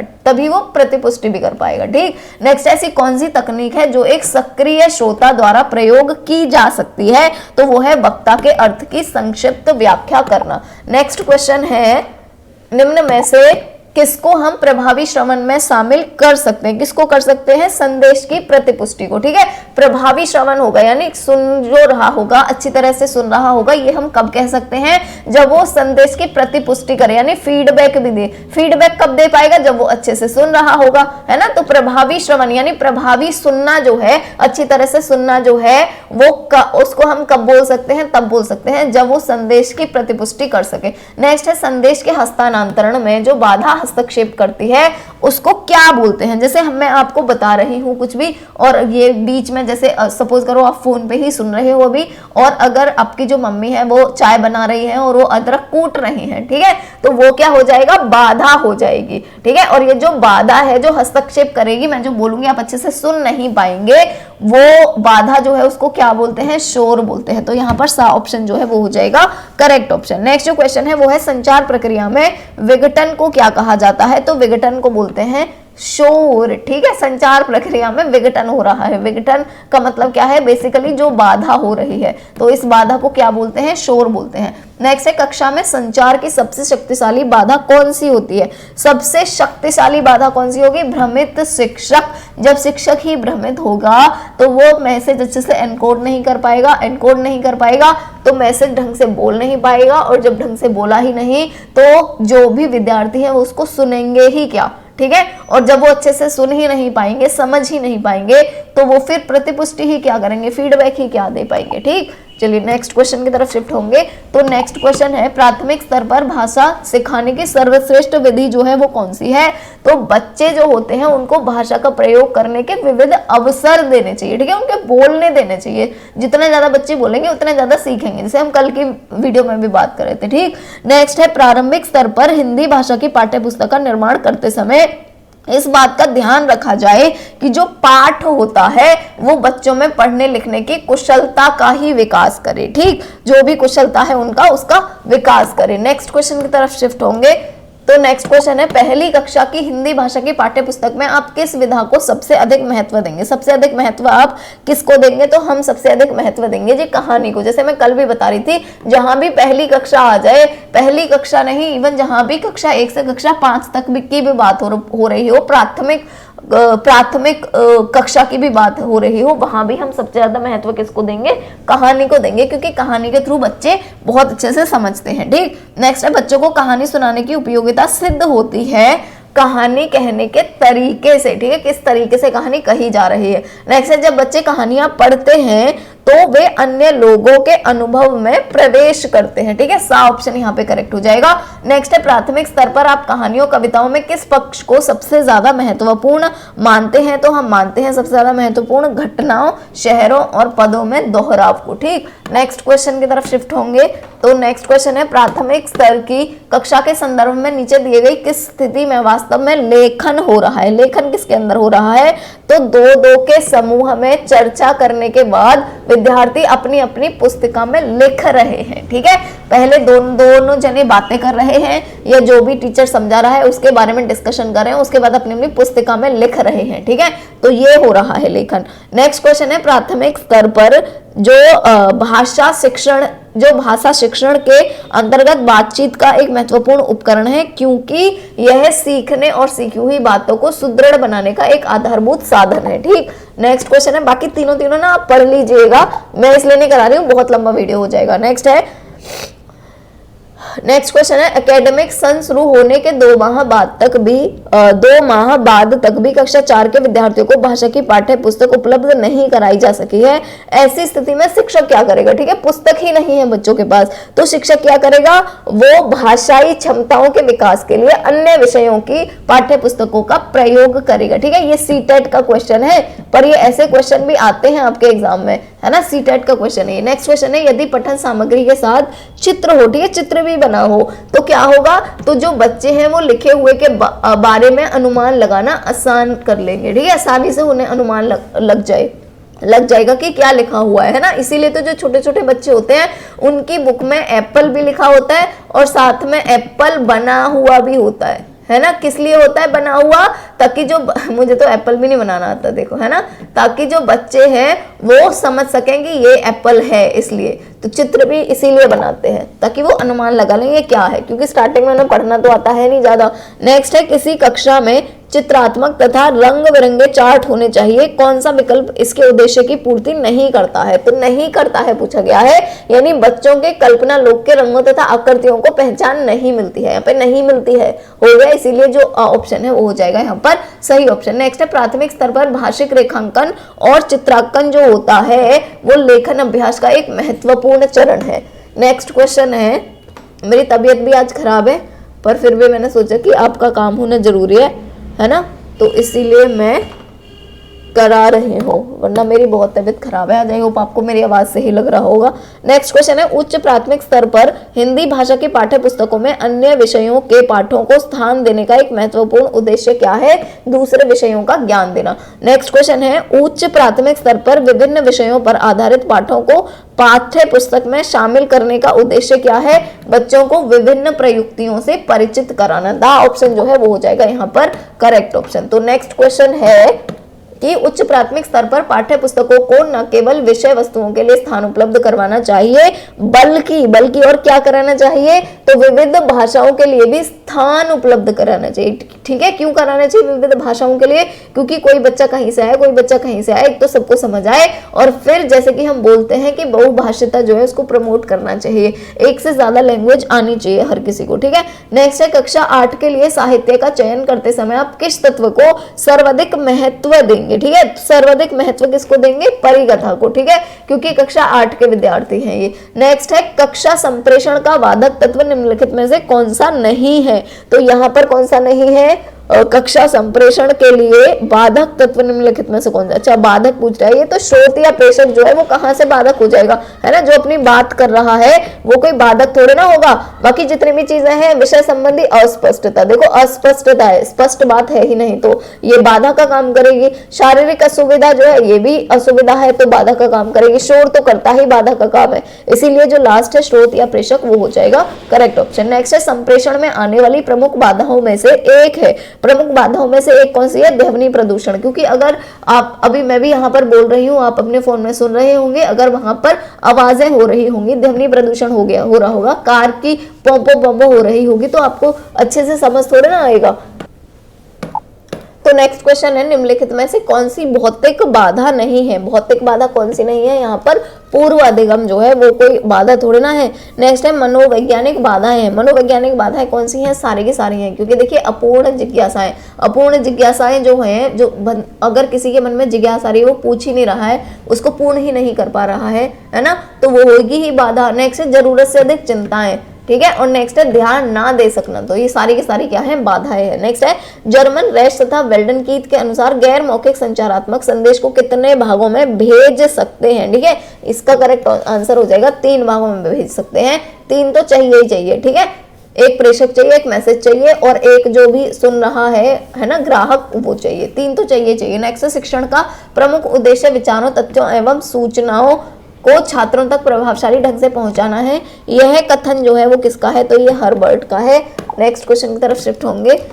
नेक्स्ट क्वेश्चन है, फ्लैंडर्स जो है वो किसके प्रवर्तक हैं? ये तो कल ही हम लोग बातें कर रहे थे फ्लैंडर्स के बारे में बहुत ज्यादा, है ना। ये तो आपको पता ही होगा कि इन्होंने बेसिकली अंतःक्रिया के बारे में बात करी है, और अंतःक्रिया भी कौन सी? शाब्दिक अंतःक्रिया के बारे में बात करी है ना, जो शब्दों वाली अंतःक्रिया होती है। तो कक्षा कक्ष अंतःक्रिया जो है उसके प्रवर्तक हैं ये। नेक्स्ट है, संप्रेषण प्रक्रिया के दौरान 2 या 2 से अधिक व्यक्तियों के बीच किस प्रकार का विनिमय संभव नहीं है? भौतिक आदान प्रदान। ठीक। नेक्स्ट है, कक्षा संप्रेषण का बाधक तत्व निम्नलिखित में से कौन सा नहीं है? तो यहाँ पर जो करेक्ट ऑप्शन है वो हो जाएगा बाधक तत्व पूछ रहे हैं। अच्छा, स्रोत या प्रेषक जो है वो हो जाएगा। अच्छा, ये मैं दोबारा से करने लगी हूँ, है ना। नेक्स्ट है, संप्रेषण में आने वाली प्रमुख बाधाओं में से एक है, प्रमुख बाधाओं में से एक क्या है? ध्वनि प्रदूषण। नेक्स्ट क्वेश्चन है, निम्नलिखित में से कौन सी भौतिक बाधा नहीं है? इनमें से भौतिक बाधा कौन सी नहीं है? पूर्व अधिगम। ठीक है, तो यहाँ पर जो सा है वो हो जाएगा करेक्ट ऑप्शन। बहुत सारे क्वेश्चन रिपीटेड भी हो गए, है ना। नेक्स्ट है, मनोवैज्ञानिक बाधाएं हैं। कौन सी हैं? सारी की सारी मनोवैज्ञानिक बाधाएं ही हैं। ये भी क्वेश्चन रिपीट हो गया। नेक्स्ट है, यह सुझाव दिया जाता है कि एक अध्यापक और ठीक है, एक अध्यापक डैश और डैश द्वारा अपने संप्रेषण में सुधार कर सकता है। निम्नलिखित विकल्पों में से कौन सा विकल्प सही है? तो इनमें से सही विकल्प कौन सा हो जाएगा? 7C और 3S। ठीक है, इसको रट लीजिएगा, ये पिछली बार RMPSU में आया हुआ क्वेश्चन है, तो ये रट लीजिएगा 7C और 3S। ठीक है। नेक्स्ट क्वेश्चन है, दूर संचार और मीडिया उद्योग में सेवाओं, विषय वस्तु, पेशकश और संचार के माध्यम को एक मुख्य प्रौद्योगिकी के अंतर्गत लाने की प्रक्रिया को क्या कहते हैं? तो इसको बोलते हैं मल्टीमीडिया। नेक्स्ट क्वेश्चन की तरफ शिफ्ट होंगे। नेक्स्ट क्वेश्चन है, विकासशील देशों के लिए आईसीटी में वैसे बच्चों के लिए शिक्षा अनुभव को बढ़ावा देने की संभावना है।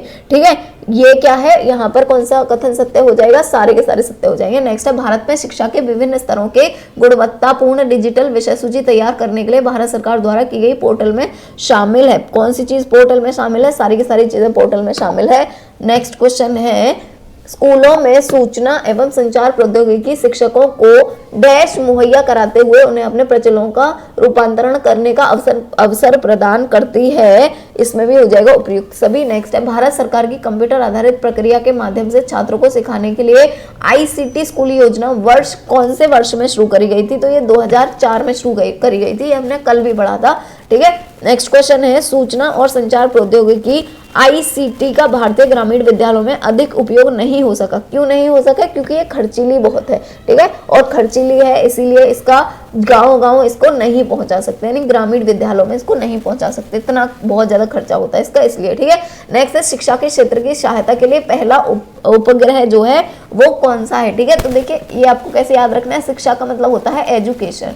ठीक है, तो एजुकेशन का एड्यू उठा लो, और सबसे पहला उपग्रह का मतलब क्या होता है, सैटेलाइट। ठीक है, क्या होता है, सैटेलाइट, है ना। तो यहाँ पे सैटेलाइट का क्या उठा लो, सेट उठा लो, तो ये क्या बन जाएगा, एड्यू सेट। ऐसे करके याद रख लो, एजुकेशन का सैटेलाइट मतलब एड्यू सेट, ये पहला उपग्रह है, यानी पहला सैटेलाइट है। ठीक, चलिए नेक्स्ट क्वेश्चन की तरफ शिफ्ट होंगे। तो नेक्स्ट क्वेश्चन है, एक डिजिटल परिवेश में कंप्यूटरीकरण, दूरसंचार और मीडिया को मिलाने को क्या कहते हैं, तो इसको बोलते हैं अभिसारिता। ठीक, नेक्स्ट क्वेश्चन है, सूचना को ढूंढना, मूल्यांकन करना और प्रभावकारी ढंग से उपयोग करना एक महत्वपूर्ण विशेषक है, इसको क्या बोलते हैं, तो इसको बोलते हैं चयनात्मक ध्यान। नेक्स्ट क्वेश्चन की तरफ शिफ्ट होंगे। नेक्स्ट क्वेश्चन है, आपकी कक्षा 12वीं के एक विद्यार्थी की अपने सम समूह के साथ अच्छी पटती है और उसके संप्रेषण कौशल उत्तम है, यानी बहुत अच्छे से कम्युनिकेशन करता है हर बच्चे के साथ।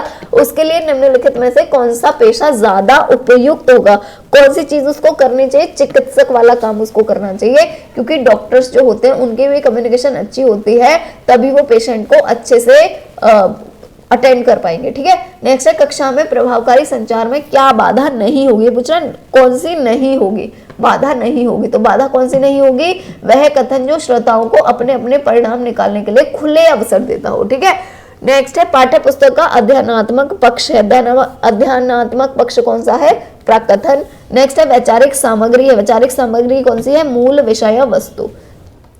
तो चलिए नेक्स्ट क्वेश्चन बढ़ेंगे, ब्लूप्रिंट ढांचा तैयार करने में उपयोगी नहीं है। जब ब्लूप्रिंट ढांचा तैयार कर रहे हैं उसमें क्या उपयोगी नहीं है, शिक्षक निर्मित सामग्री। ठीक है, देखिए बेसिकली हम क्या करते हैं, जो ब्लूप्रिंट ढांचा तैयार करते हैं ना, उनमें हम जाके बच्चों के लिए तैयारी करते हैं पहले कि आज हमें जाके क्या करना है बच्चों के साथ। ठीक है, क्या क्या करना है, तो उसमें जो सामग्री है, जो वो नोट्स बना रहा है, वो नहीं इंक्लूड होते हैं। ठीक है, नोट्स नहीं उसमें इंक्लूड होते हैं, है ना। क्या क्या इंक्लूड होता है, शिक्षण के लक्ष्य, है ना, कि वो उसको पढ़ाने क्यों जा रहा है, उसका लक्ष्य क्या है, और पाठ्य वस्तु के प्रकरण या फिर प्रश्नों के प्रकार क्या, जो कौन कौन से टाइप के प्रश्न पूछेगा, जो नोट्स होते हैं ये इसमें शामिल नहीं होते हैं। ठीक है, ब्लूप्रिंट ढांचे में, तो ये याद रखना इंपॉर्टेंट है ये क्वेश्चन। नेक्स्ट है, पाठ्य पुस्तक रचना के सोपानों का क्रम है, इसके सोपानों का क्रम क्या है, तो सबसे पहले है विषय, फिर आता है सामग्री का चयन, फिर आता है स्तरीकरण और फिर आता है प्रस्तुतिकरण। ठीक, नेक्स्ट है, प्रिंट मीडिया में सम्मिलित नहीं किया जा सकता, क्या नहीं शामिल किया जा सकता है, तो पाठ्य पुस्तक जो होती है वो शामिल नहीं होती है। जैसे मैंने बताया था कि जहां पर भी आप प्रिंट समझ लो या ब्लूप्रिंट समझ लो ना, वहां पे आपको नोट्स नहीं ले जाने हैं। ठीक है, क्या ले जा सकते हैं, समाचार पत्र, है ना। बेसिकली ये जो हमारी किताबी जो वो होती है, किताबी जो पढ़ाई है उससे हटके चीजें हम जो पढ़ा रहे होते हैं उसको बोलते हैं ब्लूप्रिंट ढांचा, है ना। तो समाचार पत्र ले जा सकते हैं, पत्रिकाएं ले जा सकते हैं, विद्यालय में जो पत्रिकाएं आती है उनको ले जा सकते हैं, पाठ्य पुस्तक भी नहीं ले जाने हैं और हमें नोट्स भी बना के नहीं ले जाने हैं। नेक्स्ट है, साइट जो है ये क्या है, तो साइट जो है ये बेसिकली है क्या, उपग्रह अनुदेशनात्मक दूरदर्शन प्रयोग है। ठीक है, ये जो साइट है इसका एक बार नेट से फुल फॉर्म देके वो और सर्च कर लीजिएगा, वो और लिख लीजिएगा यहाँ पे। ठीक है, नेक्स्ट क्वेश्चन की तरफ शिफ्ट होंगे। तो नेक्स्ट क्वेश्चन है, निम्नलिखित में से कौन सा पाठ्य पुस्तक का गुण नहीं है, कौन सा पाठ्य पुस्तक का गुण नहीं है, तो अशुद्धता नहीं है। ठीक है, अगर अशुद्ध होगी तो वो पाठ्य पुस्तक कहाँ से हुई फिर। ठीक है, जैसे हम ऐसे बोलते हैं ना, जो एनसीईआरटी की बुक होती हैं, एनसीईआरटी की जो बुक होती हैं वो सबसे ज़्यादा ऑथेंटिक होती हैं। क्यों होती हैं ऑथेंटिक? उनमें कोई अशुद्धि नहीं हो सकती, कोई गलत नहीं हो सकती है, कोई भी गलती। ठीक है, नेक्स्ट है कविता शिक्षण की विधि है, कौन सी है? अर्थबोध प्रणाली। नेक्स्ट क्वेश्चन है किस दृश्य उपकरण में पारदर्शी यानी ट्रांसपेरेंसी का प्रयोग होता है? तो यहाँ पर करेक्ट हो जाएगा ए ऑप्शन, यानी ओवरहेड प्रक्षेपक यानी प्रोजेक्टर। ठीक, नेक्स्ट है बहुभाषिता हमारी पहचान भी है और हमारी डैश और डैश का अभिन्न अंग भी, यानी सभ्यता और संस्कृति का अभिन्न अंग भी है। ठीक, नेक्स्ट क्वेश्चन है कौन सा प्रश्न कक्षा में बहुभाषिता को पोषित करता है? ठीक है, यानी बहुभाषिता ज्यादा से ज्यादा फैले उसको कौन सा प्रश्न जो है वो पोषित करता है? तो सा ऑप्शन जो है ये, यानी कि फूलों के नाम अपनी अपनी भाषा में लिखो, है ना। 10 स्टेट से आपके क्लास में बच्चे आए हुए हैं, आप सबको बोलोगे फूलों के नाम अपनी भाषा में लिखो, तो कोई जो केरल से आया होगा वो केरल वाली लैंग्वेज में लिख रहा होगा, पंजाब से आया होगा पंजाबी में लिख रहा होगा, यूपी वाले यूपी लैंग्वेज में लिख रहे होंगे, है ना। नेक्स्ट है प्राथमिक स्तर की पाठ्य पुस्तकों में विषय वस्तु का फलक डैश हो जिसमें डैश के सरोकार छलकते हो। इसका करेक्ट आंसर हो जाएगा विस्तृत और समाज। ठीक है, विषय वस्तु का फलक जो है वो विस्तृत हो जिसमें समाज के सरोकार छलकते हो। ठीक, नेक्स्ट है पाठ के अंत में अभ्यास और गतिविधियों का उद्देश्य नहीं है, कौन सा उद्देश्य नहीं है? प्रश्नों के उत्तर सरलता से याद करवाना। ठीक है, जैसे मैं कल आपको बता रही थी, जहां भी याद करवाना आ जाए, कंठस्थ करवाना आ जाए, है ना, वो ऑप्शन तो आपको बिना देखे गलत कर देना है कि ये तो करवाना ही नहीं चाहिए। ठीक है, यहाँ पे क्या लिखा हुआ है? नहीं है, तो कौन सा नहीं है? याद करवाना। ये बिल्कुल भी नहीं कराना, याद कराना, कंठस्थ कराना। ठीक है, वहां पे क्या होता है? समझाना है बेसिकली, है ना, कि हमें समझाना है, बच्चों को याद नहीं करवाना है। ठीक, नेक्स्ट है पठन पाठन के अंत में ऐसे अभ्यास एवं गतिविधियां हैं जो बा ऑप्शन करेक्ट हो जाएगा, यानी बच्चों को स्वयं कुछ करने और सीखने का अवसर प्रदान करें। ठीक, नेक्स्ट क्वेश्चन की तरफ शिफ्ट होंगे। तो हमारा नेक्स्ट क्वेश्चन है प्राथमिक स्तर की पाठ्य पुस्तकों का निर्माण करते समय आप किस बिंदु पर विशेष ध्यान देंगे? है ना, तो विशेष ध्यान हम किस बिंदु पर देंगे? ऑप्शन पर, यानी हिंदी भाषा के वैविध्यपूर्ण रूप शामिल हो। नेक्स्ट है चॉम्स्की के अनुसार कौन सा कथन सही है? तो चॉम्स्की के अनुसार सही कथन हो जाएगा बच्चों में भाषा सीखने की जन्मजात क्षमता होती है ना। ये मैं कल भी आपको बता रही थी कि नोम चॉम्स्की था इनका पूरा नाम, और ये नोम चॉम्स्की ने बोला था कि बच्चों में भाषा सीखने की जन्मजात क्षमता होती है। उसको हम क्या बोलते हैं? इन्होंने बोला था बच्चों के दिमाग के अंदर ऑलरेडी लैड नाम की एक चीज होती है जिसको बोलते हैं लैंग्वेज एक्विजिशन डिवाइस। ठीक है, इसका फुल फॉर्म भी याद करवाया था। तो ये नोम चॉम्स्की का एक भी क्वेश्चन आपको छोड़ना नहीं। बेसिकली ये जो साइंटिस्ट हैं 3-4, जीन पियाजे हो गया, लेव वाइगोत्स्की हो गया, है ना, नोम चॉम्स्की हो गया, है ना, इसके अलावा और भी चलो आएंगे तो बता देंगे। तीनों के तो क्वेश्चन आपको छोड़ने ही नहीं है। नेक्स्ट है कि पाठ के अंत में अभ्यास और गतिविधियां देने का उद्देश्य क्या है? तो इसका जो उद्देश्य है वो है बच्चों को अभिव्यक्ति के अवसर देना। ठीक, नेक्स्ट क्वेश्चन है दृश्य श्रव्य। दृश्य श्रव्य का मतलब क्या होगा? दृश्य मतलब देखना, श्रव्य मतलब सुनना। तो दृश्य श्रव्य सामग्री यानी जिसमें देख भी रहे हैं और सुन भी रहे हैं, सामग्री का प्रयोग तब उपयोगी होता है जब बच्चे उस पर अपनी बौद्धिक प्रतिक्रिया दे सकें। ठीक है, नेक्स्ट क्वेश्चन की तरफ शिफ्ट होंगे। तो नेक्स्ट क्वेश्चन है कक्षा 8 के लिए पाठ्य पुस्तक का निर्माण करते समय महत्वपूर्ण है, क्या महत्वपूर्ण है? विधागत विविधा का होना, है ना। नेक्स्ट क्वेश्चन है पाठ्य पुस्तक को आधार बनाकर पूछे जाने वाले जो प्रश्न होते हैं वो पाठ की विषय वस्तु का विस्तार करने वाले होने चाहिए। नेक्स्ट है हिंदी भाषा की पाठ्य पुस्तक के माध्यम से भाषा एवं सामाजिक विमर्श को भी बढ़ावा मिलता है। नेक्स्ट क्वेश्चन है बहुभाषिक कक्षा की आवश्यकताओं को संबोधित करने में सर्वाधिक सहायक क्या है? तो ए ऑप्शन सही हो जाएगा, यानी विविध स्वरूपी पाठ्य सामग्री। ठीक, चलिए नेक्स्ट क्वेश्चन की तरफ शिफ्ट होंगे। तो हमारा नेक्स्ट क्वेश्चन है भाषा शिक्षक की भूमिका में महत्वपूर्ण यह है कि वह पाठ्य पुस्तक की सीमा से स्वतंत्र होकर विविध संदर्भों में भाषा के प्रयोग को महत्व दे। ठीक है, नेक्स्ट है दो भाषा बोलने वाले बच्चे न केवल अन्य भाषाओं पर अच्छा नियंत्रण रखते हैं जबकि शैक्षिक स्तर पर भी वे कैसे होते हैं? शैक्षिक स्तर पर भी कैसे होते हैं? अधिक रचनात्मक होते हैं। ठीक है, दो लैंग्वेज बोल लेते हैं बच्चे, है ना, तो वो ज्यादा रचनात्मक होंगे ही होंगे। नेक्स्ट क्वेश्चन की तरफ शिफ्ट होंगे। तो नेक्स्ट क्वेश्चन है भाषा की कक्षा में विभिन्न संचार माध्यमों यानी मुद्रित और अमुद्रित का प्रयोग जो करते हैं वो क्यों क्यों करते हैं? तो समावेशी कक्षा की आवश्यकताओं को पूरा करने में सहयोग देता है। समावेशी कक्षा का मतलब क्या होता है? सारे बच्चों को एक साथ पढ़ाना, चाहे वो किसी भी स्टेट से आए हों, चाहे वो कैसे भी हो, किसी का लेवल बहुत हाई हो, किसी का लेवल बहुत लो हो, किसी का मीडियम हो, यानी सारे बच्चों को एक साथ पढ़ाना, चाहे वो कैसे भी हो, कहीं से भी आए हो, कैसे भी हो, ठीक है, उसको बोलते हैं समावेशी शिक्षा। ठीक, नेक्स्ट है पॉल भाषा की कक्षा में अक्सर बाल साहित्य पढ़ते हुए नजर आता है, इसका संभावित कारण क्या है? क्योंकि उसमें पढ़ने की ललक है इसलिए। ठीक, नेक्स्ट क्वेश्चन की तरफ शिफ्ट करेंगे। तो नेक्स्ट हमारा क्वेश्चन है कि कक्षा में प्रिंट समृद्ध वातावरण से आशय है, क्या आशय है? कि कक्षा में पढ़ाई जा रही विषय वस्तु के अनुरूप लिखित सामग्री प्रदर्शित करना। नेक्स्ट क्वेश्चन है कक्षा में दृष्टिहीन बच्चों के समावेशन के लिए आप क्या करेंगे? देखिए दृष्टिहीन है, दृष्टिहीन का मतलब क्या हो गया? अंधा है अगर कोई बच्चा, तो बच्चा अगर अंधा है तो आप क्या करेंगे?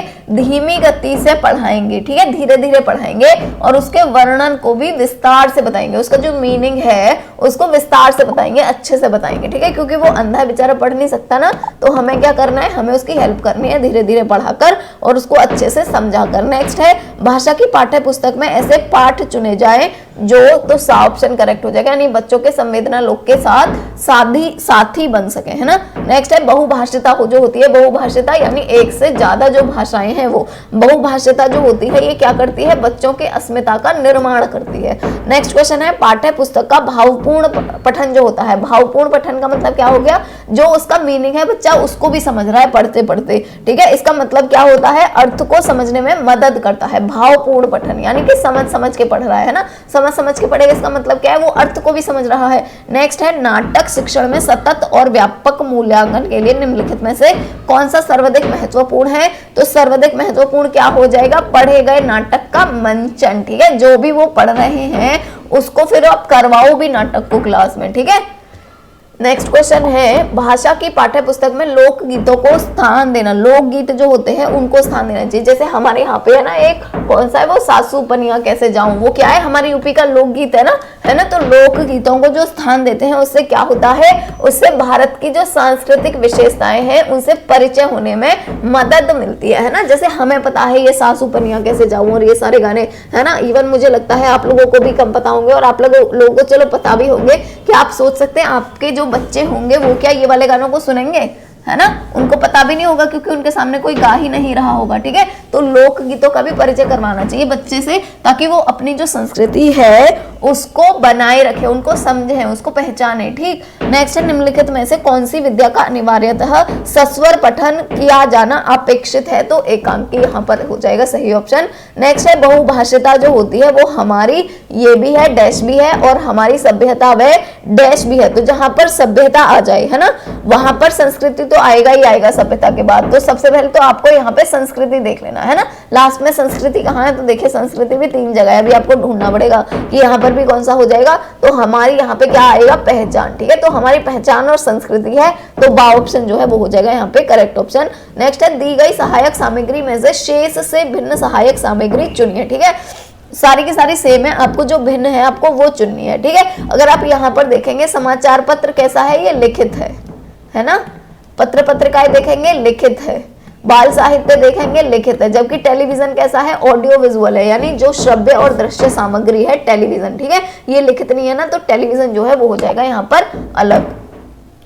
चलिए, तो जो हमारा नेक्स्ट क्वेश्चन है वो है भाषा की पाठ्य पुस्तकों में दिए गए अभ्यास जो होते हैं वो बच्चों को चीजों को परखने, गहराई से जुड़ने और व्यापक अनुभव स्तर तादात्म्य का अवसर देते हैं। नेक्स्ट है भाषा कक्षाओं में प्रदर्शित सामग्री केवल तब तक सजावटी होती है, तब तक, कब तक सजावटी होती है? तो तब तक सजावटी होती है जब तक कि बच्चे को पढ़ना लिखना सिखाने में उसका उपयोग नहीं होता। तो आ ऑप्शन जो है वो हो जाएगा यहाँ पर करेक्ट ऑप्शन, ठीक। नेक्स्ट क्वेश्चन की तरफ शिफ्ट होंगे। तो हमारा नेक्स्ट क्वेश्चन है बहुभाषिक कक्षा के संदर्भ में आप इनमें से किस गतिविधि को सर्वाधिक उचित समझते हैं? सर्वाधिक उचित जो है वो कौन सी गतिविधि है? तो सर्वाधिक उचित है हिंदी पाठों में आए चिड़िया, पुस्तक, कुआं को आपकी भाषा में क्या कहते हैं बताइए, ठीक है। जैसे मैंने ये बोला था कि आपको क्या करना है, आपको बेसिकली उस ऑप्शन पे सही लगाना है जहां पे आप बच्चे से ज्यादा बुलवा रहे हो, उसको ज्यादा से ज्यादा चीजों में इन्वॉल्व करा रहे हो, है ना। तो अब यहाँ पर देखो सूर्यास्त हो गया है, वाक्य को 10 बार लिखे, इसमें क्या हो रहा है? इसमें कोई बच्चे की वो विकास थोड़े ना हो रहा है, वो 10 बार लिख देगा, क्या जा रहा है उसमें, है ना। नेक्स्ट है लट्ठ खट्ट शब्दों को हिंदी रूप में कंठस्थ कीजिए। तो कंठस्थ जहां आ जाए वो तो मैंने ये बताया था कि गलत ही कर देना है ना, कंठस्थ तो बिल्कुल करवानी नहीं है चीजें, कंठस्थ या याद करवाना आ जाए वहां तुरंत काट दो, है ना, ये बिल्कुल भी नहीं कराना। नेक्स्ट है स्वतंत्र शब्द को 10 बार बोलिए, है ना, तो बोलने से क्या हो जाएगा, जबकि यहाँ पर है हिंदी पाठों में है चिड़िया, पुस्तक, कुआं, और आपकी भाषा में क्या कहते हैं बताइए, है ना। तो यहाँ पर भाषा का विकास होगा बच्चे का, क्योंकि 10 बच्चे हैं, 10 जगह से अगर आए हैं तो वो अपनी अपनी भाषा में बोलेंगे, तो बाकी बच्चे भी तो सीखेंगे ना कि इसको क्या बोलते हैं, ठीक है, और भाषाओं में इसको क्या बोलते हैं, तो उनका भाषा का विकास होगा। ठीक, नेक्स्ट है हिंदी भाषा की पाठ्य पुस्तक में लोकगीतों को शामिल करने का कौन सा उद्देश्य है, सबसे कम महत्वपूर्ण। ये पूछ रहे सबसे कम महत्वपूर्ण क्या है, तो सबसे कम महत्वपूर्ण हो जाएगा लोकगीतों से संबद्ध राज्यों की जानकारी देना, ठीक है, संबद्ध राज्यों की जानकारी देना, है ना, ये वाला जो है ये सबसे कम महत्वपूर्ण हो जाएगा। जबकि हम लोकगीतों को क्यों इंक्लूड करना चाह रहे हैं, ताकि संस्कृति जो है हमारे भारत की वो लोगों तक पहुंच सके। नेक्स्ट है कविता शिक्षण में कौन सा तत्व उसे गद्य से अलग करता है, तो गेयता अलग करती है, ये क्वेश्चन कर लेना, इंपॉर्टेंट है ये, ठीक है। नेक्स्ट है पाठ्यपुस्तक भाषा शिक्षण में मुख्यतः क्या सहायता करती है, तो सहायता जो करती है वो करती है भाषा की विभिन्न छटाएं प्रस्तुत करती है। नेक्स्ट है उन विज्ञापनों को इकट्ठा कीजिए जो हाल ही के ठंडे पेय पदार्थों से जुड़े हैं, उनमें स्वास्थ्य और सफाई पर दिए गए ब्यौरे को छांटकर देखें कि हकीकत क्या है। यह प्रश्न जो है, ये प्रश्न क्या करेगा, ये प्रश्न बच्चों को ठंडे पेय पीने की प्रेरणा देता है, ठीक है। नेक्स्ट है कक्षा का बहुभाषिक संदर्भ यह मांग करता है, कौन सी मांग करता है, कि बच्चों की मातृभाषा को कक्षा में स्थान दिया जाए, ठीक है, इसीलिए तो ये बोला गया है। बहुभाषिता बेसिकली क्यों जरूरी है, जैसे सोचो अलीगढ़ में है ना, अलीगढ़ में कोई स्कूल खुला है और इस अलीगढ़ के स्कूल में एटा से भी आके लोग पढ़ रहे हैं, है ना, और अलीगढ़ के तो पढ़ ही रहे हैं, खैर ठीक, इसके बाद में बुलंदशहर के भी लोग पढ़ रहे हैं, है ना, बुलंदशहर के बाद में जो गाजियाबाद के हैं वो भी पढ़ रहे हैं, है ना, ये तो खैर अलग हो जाएगा अलीगढ़ से, है ना, पर बेसिकली आप ऐसे इसका मीनिंग ढूंढिए, तो यहाँ हर जगह के जो बच्चे होंगे ना उनकी लैंग्वेज डिफरेंट ही होगी, इवन एटा के और अलीगढ़ के बच्चे की भी लैंग्वेज डिफरेंट होगी। आप अगर आप थोड़ा बहुत घूमे तो आपको पता भी होगा दोनों की लैंग्वेज थोड़ी सी डिफरेंट है ना। तो लोगों को, जो भी बच्चे आ रहे हैं स्कूल में, जो कक्षा 5 तक के 8 तक के हैं, उनको उनकी मातृभाषा में सिखाना चाहिए, एटलीस्ट कक्षा 5 तक तो मातृभाषा में ही होनी चाहिए, किताब वगैरह भी, ये बोला गया है एनईपी में, ठीक है। चलिए नेक्स्ट क्वेश्चन है निम्नलिखित में से मोटा संचार वक्ता के किस पहलू से संबंधित है, ठीक है, तो किससे संबंधित है, पहनावे का इच्छानुरूप चुनाव, ठीक है। मेटा संचार है, तो मेटा संचार जो है वो पहनावे का इच्छानुरूप चुनाव। नेक्स्ट है एक कूट लेखन में संदेश की 4 शर्तें कौशल, दृष्टिकोण, प्रेषक का ज्ञान और डैश प्रभावशालीता को प्रभावित करती हैं, ठीक है। इसका जो करेक्ट ऑप्शन है वो क्या हो जाएगा, सामाजिक सांस्कृतिक प्रणाली, क्योंकि इसी को ही प्रभावशीलता करती है, ठीक है, इसकी ही प्रभावशीलता बेसिकली बढ़ाती है, ठीक है। नेक्स्ट है जनसंचार के सूचना कार्य के रूप में किसका वर्णन किया गया है, तो निगरानी का वर्णन किया गया है। और नेक्स्ट क्वेश्चन है किस प्रकार के संचार में नेतृत्व से उभरकर आने की संभावना सबसे अधिक होती है, तो छोटे समूह संचार में, ठीक है, क्योंकि छोटा, देखिए नेतृत्व है, नेतृत्व मतलब यहाँ पे लोग हैं और एक नेता है, तो जितने कम लोग होंगे वो उनसे उतनी ही ज्यादा अच्छी तरह से बात कर सकेगा ना, जितने ज्यादा भीड़ होगी उतनी ही कम बात हो पाएगी, क्योंकि जो सुन रहे होंगे वो हर कोई तो फिर जाके बात नहीं कर सकते ना, हर कोई तो जाके उनको फीडबैक नहीं दे सकते हैं, है ना। नेक्स्ट क्वेश्चन की तरफ शिफ्ट होते हैं, तो नेक्स्ट क्वेश्चन है मध्यस्थता संचार करने के लिए नकारात्मक प्रतिक्रिया को किस रूप में वर्णित किया जाता है, जो नकारात्मक होती है यानी बेसिकली जो नेगेटिव प्रतिक्रिया होती है ना, उसको किस रूप में वर्णित किया जा सकता है, आलोचना के रूप में। अब देखिए नकारात्मक प्रतिक्रिया जो है ना, इसका मतलब क्या है, बेसिकली नेगेटिव फीडबैक से है ना। नेगेटिव फीडबैक का मतलब क्या होता है, जैसे कोई स्टेज पे चढ़ के गाना गा रहा होता है, आपको अगर पसंद नहीं आ रहा है तो आप उसके ऊपर टमाटर फेंकते हो, है ना, अंडा फेंकते हो कच्चे, है ना, तो ये क्या होता है, ये होता है नेगेटिव फीडबैक, ठीक है। और नेगेटिव फीडबैक का मतलब क्या होता है, आप उसकी आलोचना कर रहे हो, ठीक है। जैसे अगर कोई आपसे बात करना चाह रहा है पर आप उसको इग्नोर करके जा रहे हो, तो बेसिकली आप क्या कर रहे हो, आलोचना कर रहे हो ना उसकी, ठीक है। तो जो नकारात्मक प्रतिक्रिया होती है उसको क्या बोल सकते हैं, आलोचना बोल सकते हैं, ठीक है। नेक्स्ट है इनमें से कौन सा पारस्परिक संचार के लिए उपयोगी होता है या उपयोग होता है किसका, तो यहाँ पर करेक्ट ऑप्शन हो जाएगा डायडिक संचार। नेक्स्ट है एक निजी डायरी या रिकॉर्डिंग में, ठीक है, डायरी में हम कुछ लिख रहे हैं या फिर हम कोई रिकॉर्डिंग कर रहे हैं, जैसे फोन पे रिकॉर्ड कर लेते हैं, उसमें रिकॉर्डिंग में लेखन किसी के विचारों और भावनाओं को कौन सा उदाहरण है, ठीक है, कौन सा उदाहरण होगा, तो मध्यस्थता संचार का होगा, ठीक है। नेक्स्ट क्वेश्चन है, पारस्परिक संचार में आचार संहिता जो होती है वो महत्वपूर्ण होती है। ठीक, नेक्स्ट क्वेश्चन की तरफ शिफ्ट होंगे। तो नेक्स्ट क्वेश्चन है, कौन से संचार को संचार मध्यस्थता कहा जाता है? संचार मध्यस्थता किसको बोलते हैं? हम सामूहिक संचार को बोलते हैं, है ना। नेक्स्ट है, कठिन एवं जटिल विषय वस्तु को पढ़ना चाहिए। क्यों, कैसे पढ़ना चाहिए? खंडों में पढ़ना चाहिए, है ना। जैसे जो कठिन चीज है, एक बहुत बड़ी चीज है जो कठिन है, आपको क्या कर लेना है, इसको बहुत सारे पार्ट्स में डिवाइड कर लेना है। पहले इसको पढ़ो, फिर इसको पढ़ो, फिर इसको पढ़ो, फिर इसको पढ़ो, फिर इसको पढ़ो, तो खंडों में डिवाइड करके चीज ईजी हो जाती है। ठीक, नेक्स्ट है, ज्ञानात्मक स्तर को बढ़ाते समय अध्यापक को कैसे पढ़ाना चाहिए? सरल और सुगमता पूर्वक पढ़ाना चाहिए, है ना। जो ज्ञानात्मक स्तर है उसको बढ़ाते समय, जैसे बच्चों का ज्ञानात्मक स्तर है उसको अगर बढ़ा रहा है तो सरल और सुगमता पूर्वक पढ़ाना चाहिए जो टीचर है उसको। नेक्स्ट है, संचार को प्रभावी बनाने के लिए निम्नलिखित में से कौन सा कार्यक्रम प्रभावी होगा? तो प्रोजेक्ट जो है वो सबसे ज्यादा प्रभावी होगा। ठीक, नेक्स्ट क्वेश्चन है, छात्रों में भाषा के उचित विकास हेतु निम्न में से कौन सा कार्यक्रम अधिक प्रभावशाली होगा? ठीक है, कौन सा कार्यक्रम अधिक प्रभावशाली होगा? तो यहाँ पर लेखन प्रतियोगिता जो है वो बहुत ज्यादा प्रभावशाली होगी क्योंकि हम बच्चों से लिखवा रहे हैं, ठीक है, प्रतियोगिता करवा रहे हैं इसीलिए। नेक्स्ट है, किस संचार को संदर्भ की संज्ञा दी जा सकती है? तो बातचीत के लिए भौतिक और मनोवैज्ञानिक वातावरण को। नेक्स्ट है, कौन सा बर्लो के संचार का रैखिक मॉडल है? रैखिक मॉडल कौन सा है?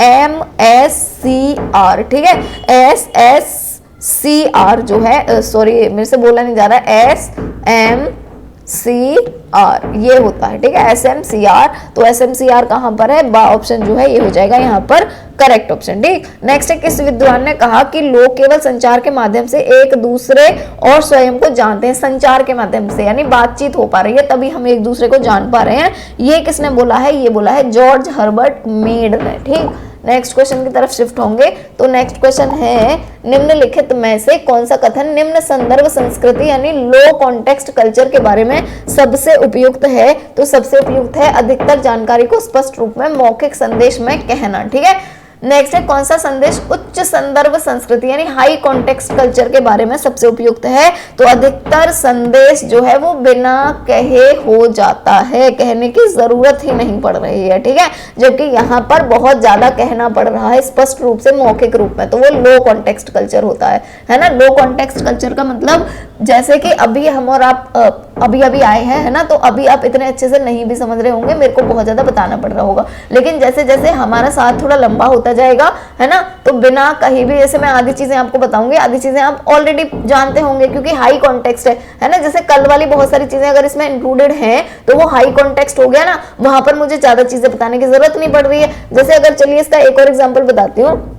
जैसे अगर मैं आपको नए सेंटेंस पढ़ा रही हूँ, मैं आपको पढ़ा रही हूँ प्रेजेंट पास्ट फ्यूचर वाले सेंटेंस, ठीक है, तो जब मैं आपको प्रेजेंट वाला पढ़ाना स्टार्ट करूंगी ना, तो मेरे को बहुत ज्यादा स्पष्ट वो देनी पड़ेगी, मौखिक संदेश देना पड़ेगा, है ना, कि बेटा इसमें ये भी होता है, ये भी होता है, ये भी होता है। लेकिन प्रेजेंट के बाद जब मैं पास्ट पढ़ाऊंगी, है ना, तो मेरे पास प्रेजेंट का कॉन्टेक्स्ट होगा ना, इसका संदर्भ होगा। तो मैं क्या बोलूंगी, जैसे प्रेजेंट में हम आई जो सिंगुलर होते थे उनके साथ इज लगाते थे, वैसे ही हम पास्ट में सिंगुलर के साथ वॉज लगा देंगे, है ना। यहाँ पर हम आर लगाते थे बहुवचन के साथ, यहाँ पे हम वर लगा देंगे, है ना। तो इसका कॉन्टेक्स्ट होगा ना, तो मेरे को ज्यादा चीजें बताने की जरूरत नहीं पड़ेगी जब कॉन्टेक्स्ट नहीं होता है। ठीक है, लो कॉन्टेक्स्ट कल्चर होता है, यानी जब हमारे पास में संदर्भ ही नहीं है तो हमें वहां पे बहुत ज्यादा स्पष्ट रूप में बहुत सारी बातें बोलनी पड़ेंगी, तब जाके समझ आएगा। ठीक है, चलिए नेक्स्ट क्वेश्चन की तरफ शिफ्ट होंगे। तो नेक्स्ट क्वेश्चन है, निम्नलिखित चरणों में प्रभावी संचार के लिए आप पहले किस पर विचार करते हैं? आप पहले किस पर विचार करते हैं? संचार के उद्देश्यों को निर्दिष्ट करना, है ना। नेक्स्ट है, व्यक्तियों द्वारा अन्य लोगों के साथ संवाद करने के लिए कौन से प्राथमिक चैनलों का प्रयोग किया जाता है? तो अनावश्यक। ठीक, नेक्स्ट है, निम्नलिखित में से कौन सा कथन इमोटिकॉन्स के बारे में सही है? इमोटिकॉन्स के बारे में, ठीक है, इमोटिकॉन्स के बारे में कौन सा कथन सही है? तो कथन सही है, चेहरे के भाव को अभिव्यक्त करते हुए टंकित प्रतीक। ठीक, जैसे कि क्या करते हैं हम, जैसे कि हम हंसने के लिए हंस जाते हैं, पूरे 32 दांत दिखने लगते हैं ना, रो रहे हैं तो हमारे माथे में सलवटें पड़ी जा रही हैं, उसको क्या बोलते हैं? इमोटिकॉन्स, है ना। जैसे इमोटिकॉन्स जो है वो इमोजी, इमोजी तो आप जानते ही होंगे, है ना। इमोजी का शायद स्पेलिंग गलत है, देख लेना। तो इमोजी जो होते हैं ना वो इमोटिकॉन्स, है ना। तो वो क्या है, चेहरे के भाव को अभिव्यक्त करने के लिए। इमोजीज आपको धड़ाधड़ यूज करते ही हो व्हाट्सएप पे, तो आपको पता ही है ना। इमोटिकॉन्स मतलब चेहरे के भाव जो है उनको व्यक्त करने के जो प्रतीक होते हैं उनको हम इमोटिकॉन्स बोलते हैं। नेक्स्ट है संचार प्रक्रिया में सांकेतिक शब्दों में परिवर्तन करने का अर्थ क्या होता है।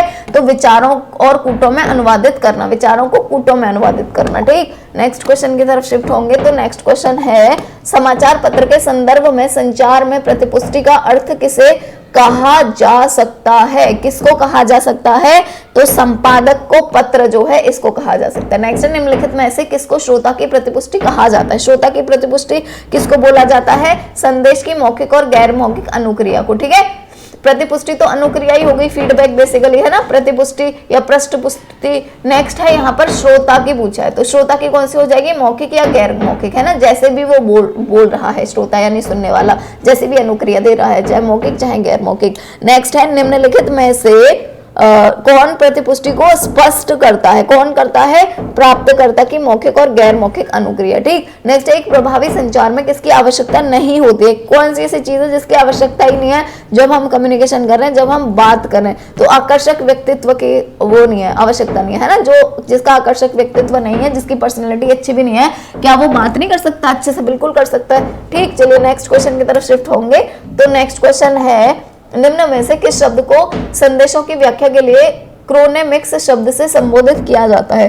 क्रोनेमिक्स जो है वो हम किसको बोलते हैं, तो समय को बोलते हैं, ठीक है।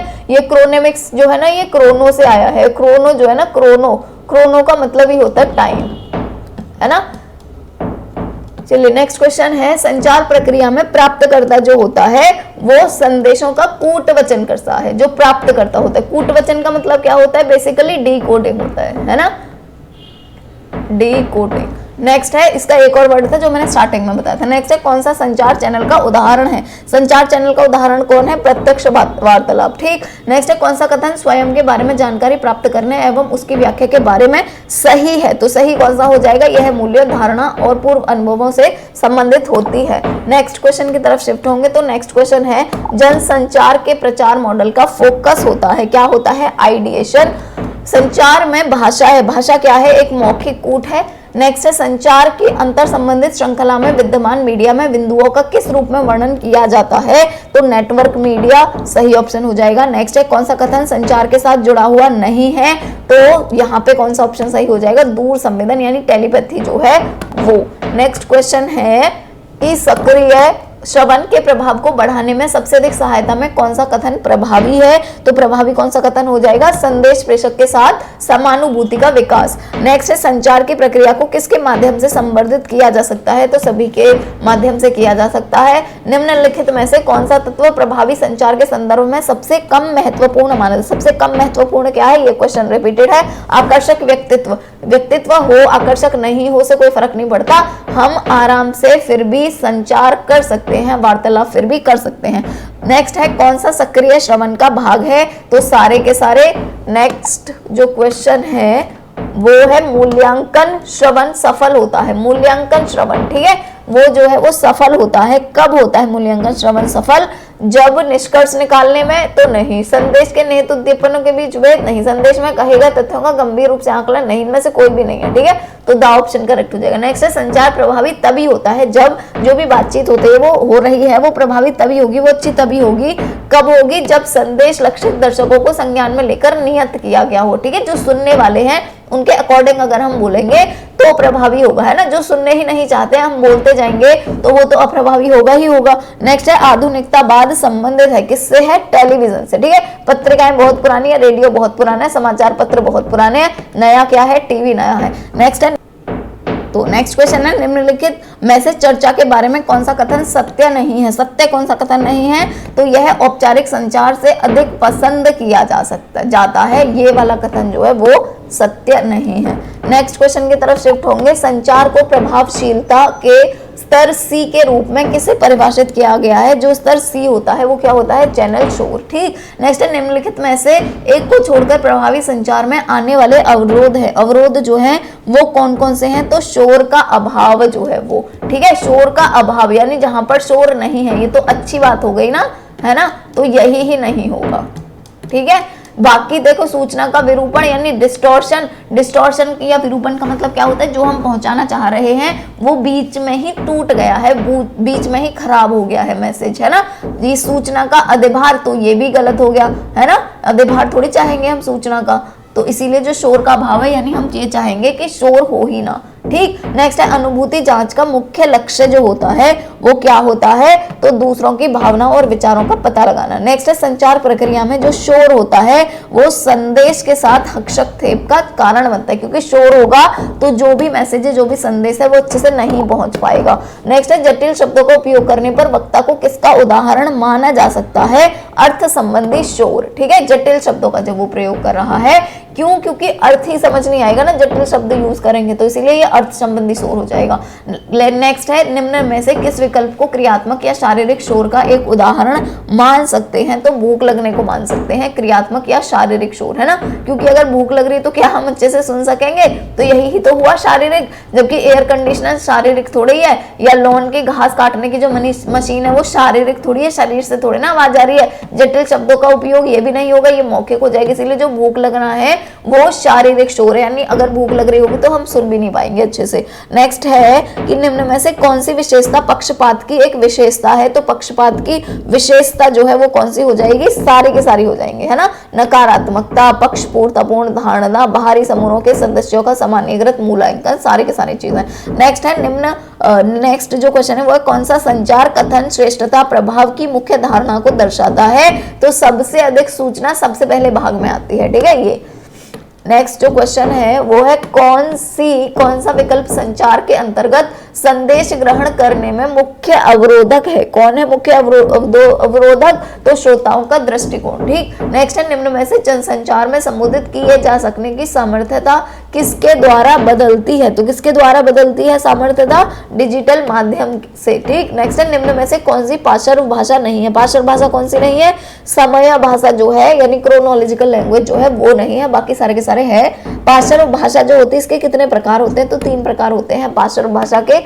नेक्स्ट क्वेश्चन की तरफ शिफ्ट होंगे। नेक्स्ट क्वेश्चन है कक्षा में शोरगुल को नियंत्रित करने के लिए संप्रेषण की कौन सी पद्धति सबसे अच्छी, अगर आप शोर बंद करना चाहते हैं तो क्या करना, सीधे सीधे शांत होकर विद्यार्थी जो है उनकी तरफ देखने लगते हो, विद्यार्थी अपने आप बंद हो जाएंगे। ठीक है, नेक्स्ट है विद्यार्थियों तक अपने विचारों को संप्रेषित करने में शिक्षक की असफलता से संभव है, क्या है, सब कुछ संभव है। ठीक, नेक्स्ट क्वेश्चन की तरफ शिफ्ट होंगे। तो नेक्स्ट क्वेश्चन है सुनना जो होता है वो दुष्प्रभावित होता है, सुनना दुष्प्रभावित कब होगा, सारे केसों में होगा। आप एक बार पढ़ लेना, जैसे बहरापन होगा तो भी नहीं सुन पाएंगे, तेज गति से कोई बोल रहा होगा तो भी नहीं अच्छे से समझ सकते हैं, आवश्यकता और सामर्थ्य से अधिक सामग्री सुनने से तभी भी हम अच्छे से नहीं सुन सकते हैं। ठीक है, इसीलिए सुनना दुष्प्रभावित इन तीनों चीजों से होगा, यानी कि सब से होगा, है ना।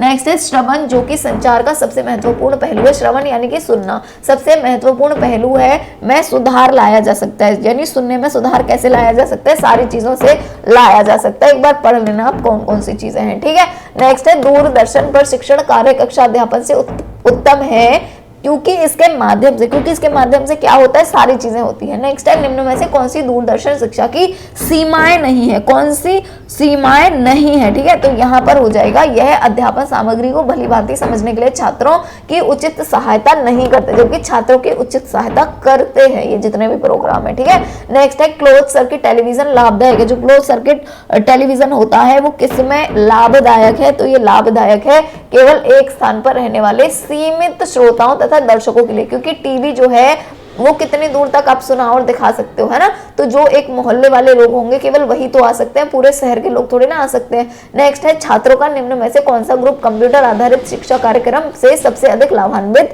हो सकता है, तो सबसे अधिक लाभान्वित हो सकता है यहाँ पर उपयुक्त सभी हो जाएगा। नेक्स्ट है हार्डवेयर टेक्नोलॉजी में नवीनतम विकास है, नवीनतम विकास कौन सा है, FM चैनल की उत्पत्ति जो है वो।